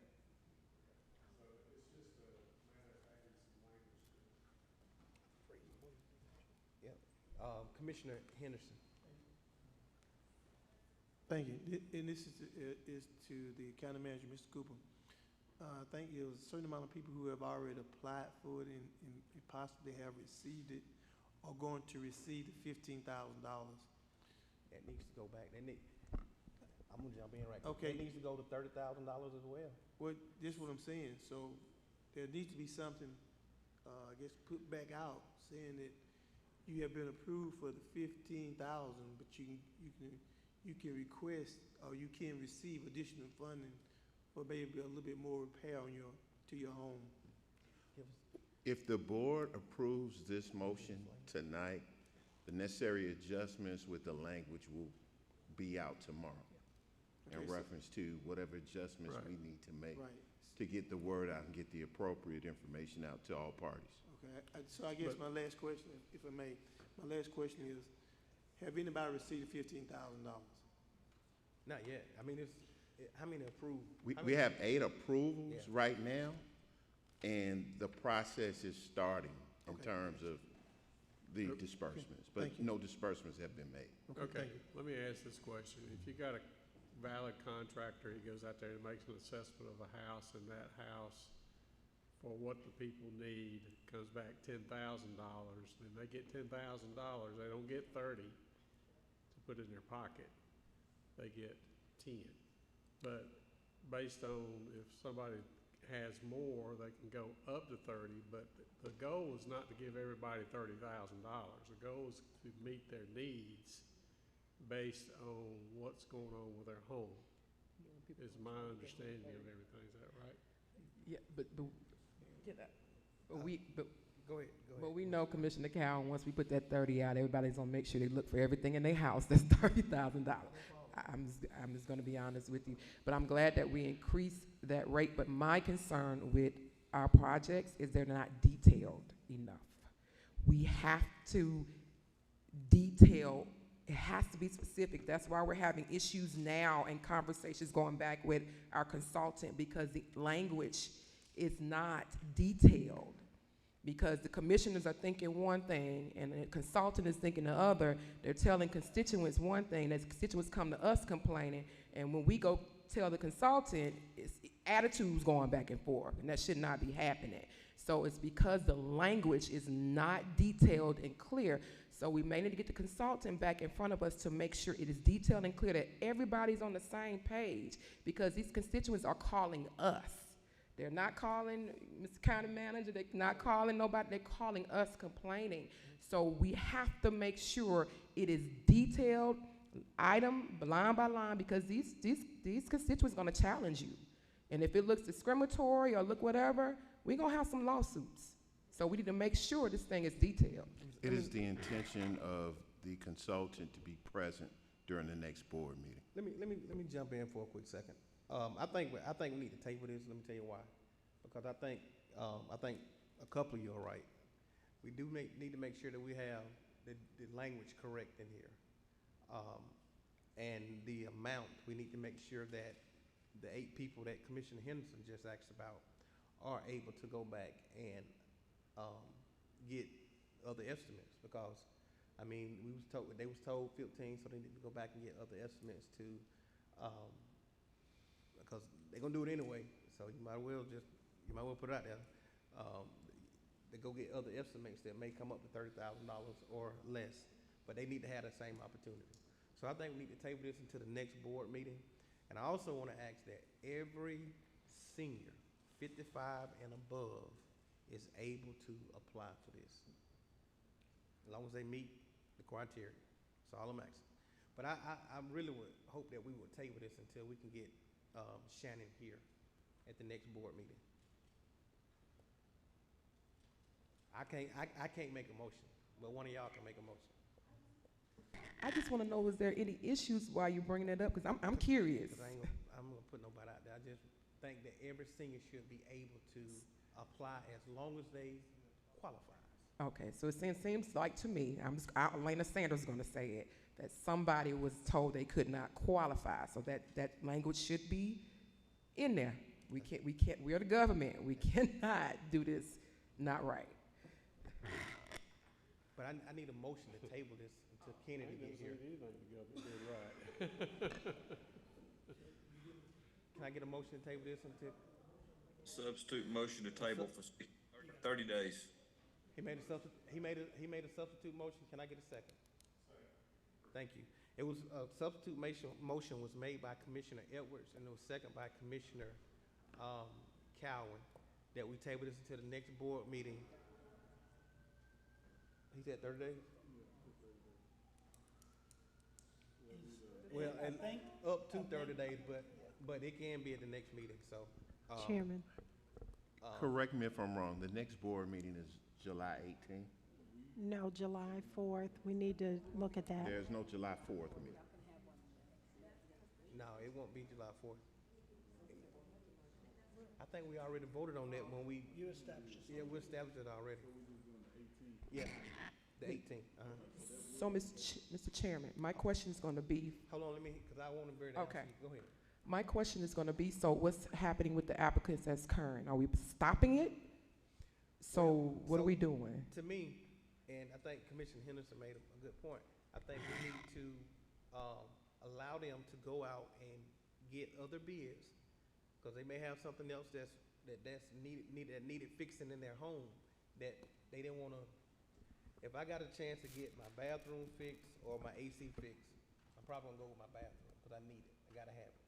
Now you got an opportunity to get your AC fixed that you didn't have it the first time. You see what I'm saying?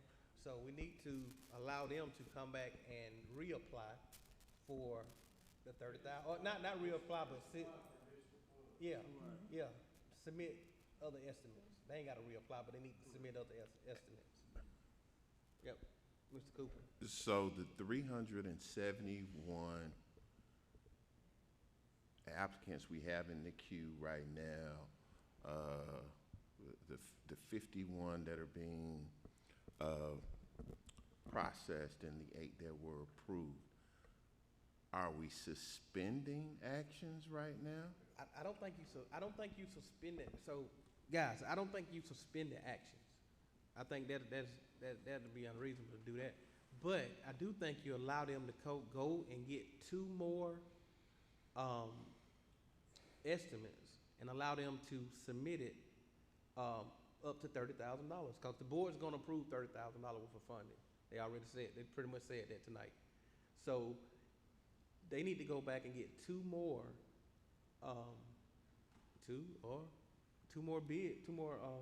estimates that would come up to another $15,000 pretty much. Or we can do this right here. Well, we can do this. The board approve it, and we turn it back over to operations, and let operations come back with it. That's what really needs to happen. That's what really needs to happen. Yeah. The board needs to approve it and turn it over to operations, Right. and operations need to handle it. I do ask, Mr. Chairman, that operations bring it back to the board like we voted originally. Oh, yeah. To put it in place. I think what's happening, yeah. policies are put in place and not coming before the board. Oh, yes, definitely. So we're not gonna table it, we're just gonna go ahead Well, and we disapprove. can, there's a substitute motion on the floor that we table this. Correct. So we can revert back to the original motion that Commissioner Cowan made and Commissioner Mason second. Right. Why don't we get everybody to withdraw those motions? Let's do a brand new motion. Okay. And make it There a we lot go. more clean. Now Okay. we're We have to talking. have So- the, So let's do. the table one fail, Yeah. then go back to the original. So let's do this. Commissioner Edwards, will you withdraw your motion? I withdraw my motion to table for 30 days. Thank you, sir. Commissioner Cowan, now I will you? withdraw my motion. Okay, now I seek a motion. Let me read what I Okay. have heard. Okay. What I have heard is that there is a desire to make a motion to increase the amount of money the amount of ARPA funds allocated to senior home repairs up to $2 million. An individual applicant can request up to $30,000 worth of eligible repairs. Yep. Any eligible senior, any senior over the age of 55 who matches or meets all of the qualifications and criteria approved by the board may apply. And any applicant who has already submitted an application or been approved may make an additional request or amend their request for additional repairs up to the total of $30,000.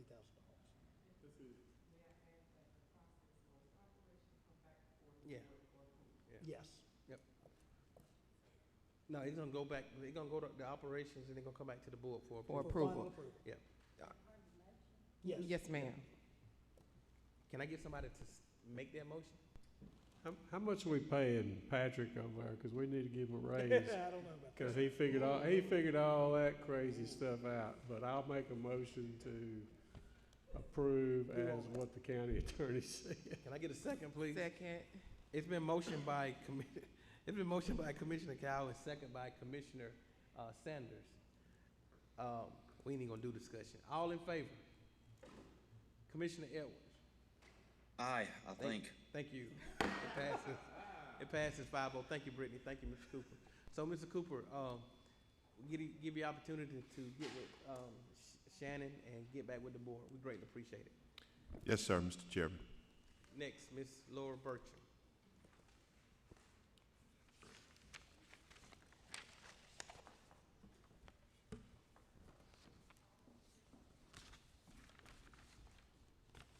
With apologies, Commissioners, I'm used to having only one item per night on the agenda. And this is the big one. This is the State Family Connection Grant allocation. The Board of Commissioners has voted to act as the fiscal agent for this grant since 1998. And we have continued to provide an annual plan of work that is our contract with you. And this contract. It has been approved by our local partners and then sent to the State Family Connection. It is then approved by the state, and now it is back for the Board of Commissioners to determine whether or not this contract is something that you as a board would like to continue and support. Thank you so much for all that you do. I know you're a busy person and you run a great program over there. You're very kind. I seek a motion, please. Can I get who second? You did. It's been motioned by Commissioner Mason and second by Commissioner Cowan. Any discussion? Yes, sir. Yes, and I'm sorry, Commissioner Cow. Just one question. And this is a question that I've been asked a few times. In District 4 over at the ORA Cousin School, do we give you enough money to pay the utility bills, or do the county pays the utility bills? I'll tell you the truth, sir. We have learned to run lean, and I think that suits our style of business.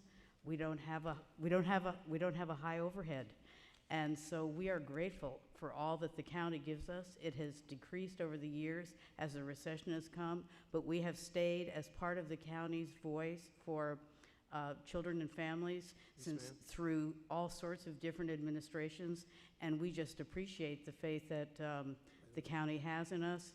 And the more we can do to support our children and families, particularly building literacy, we love it. And I will tell you this, I want to say almost 2/3 of the applicants for the senior help attended R.L. Cousins School.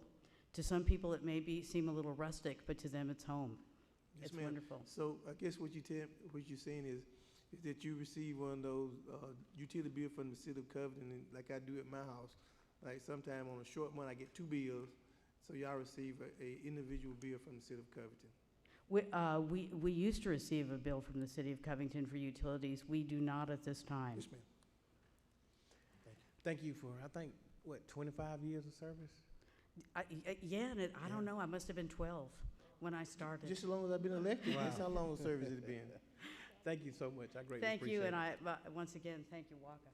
All right. Thank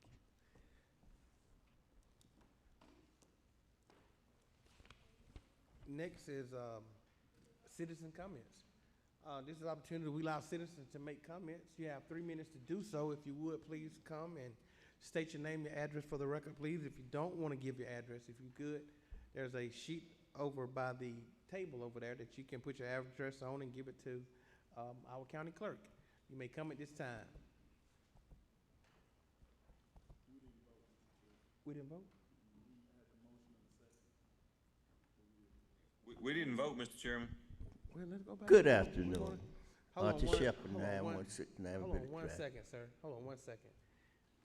We did not vote? No. I got 5 votes. Well, let's vote.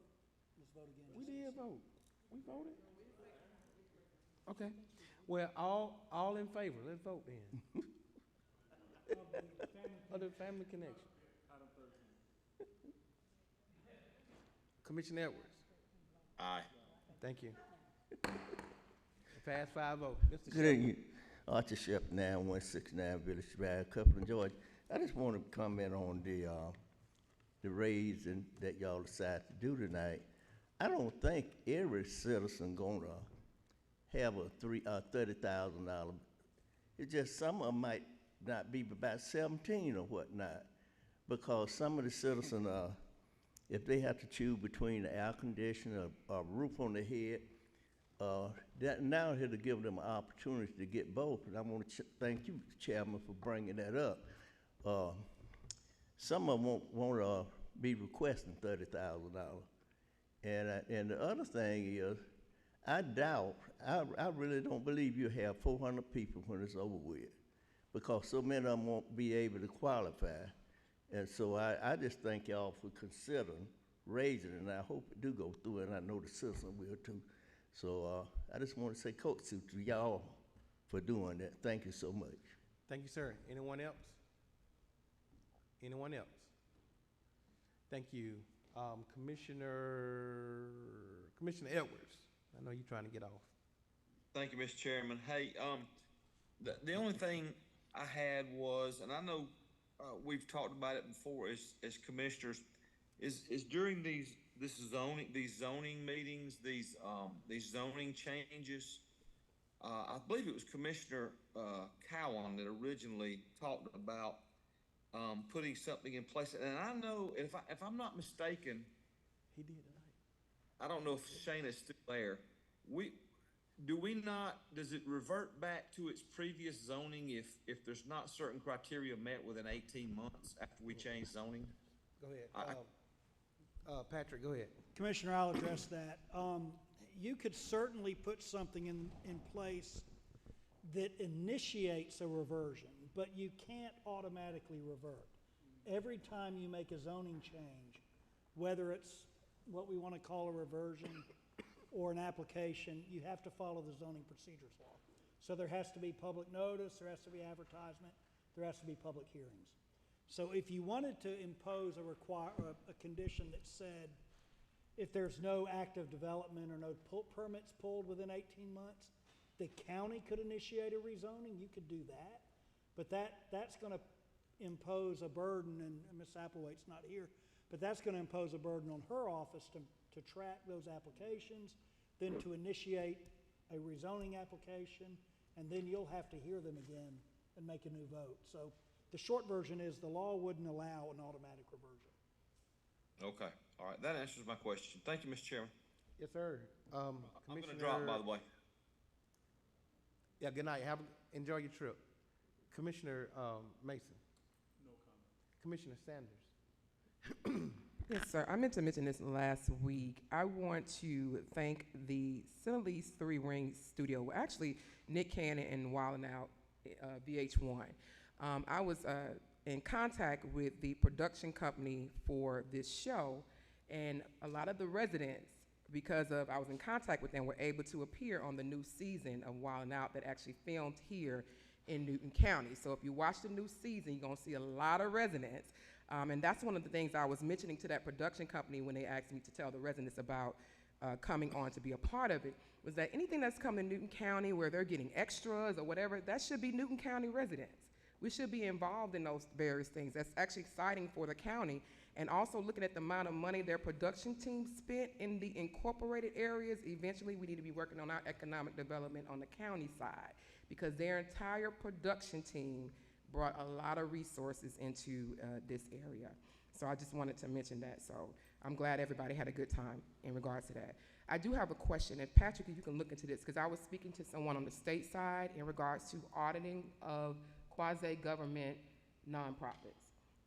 Based on code 43175B4, there is no stipulation, I would like you to check on that for me, to where quasi-government are exempt from being audited.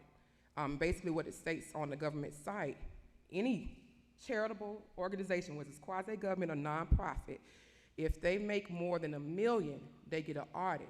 If they make less than less than 500,000, it's a review, and that's on the state website.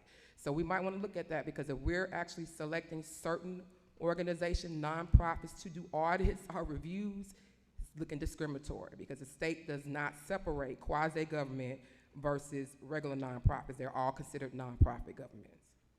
Thank you. Commissioner Henderson. Well, I don't have anything. Commissioner Cowan. Well, none of y'all had nothing? All right, seek a motion that we adjourn. Can I get a second? All in favor? Pass 4-0.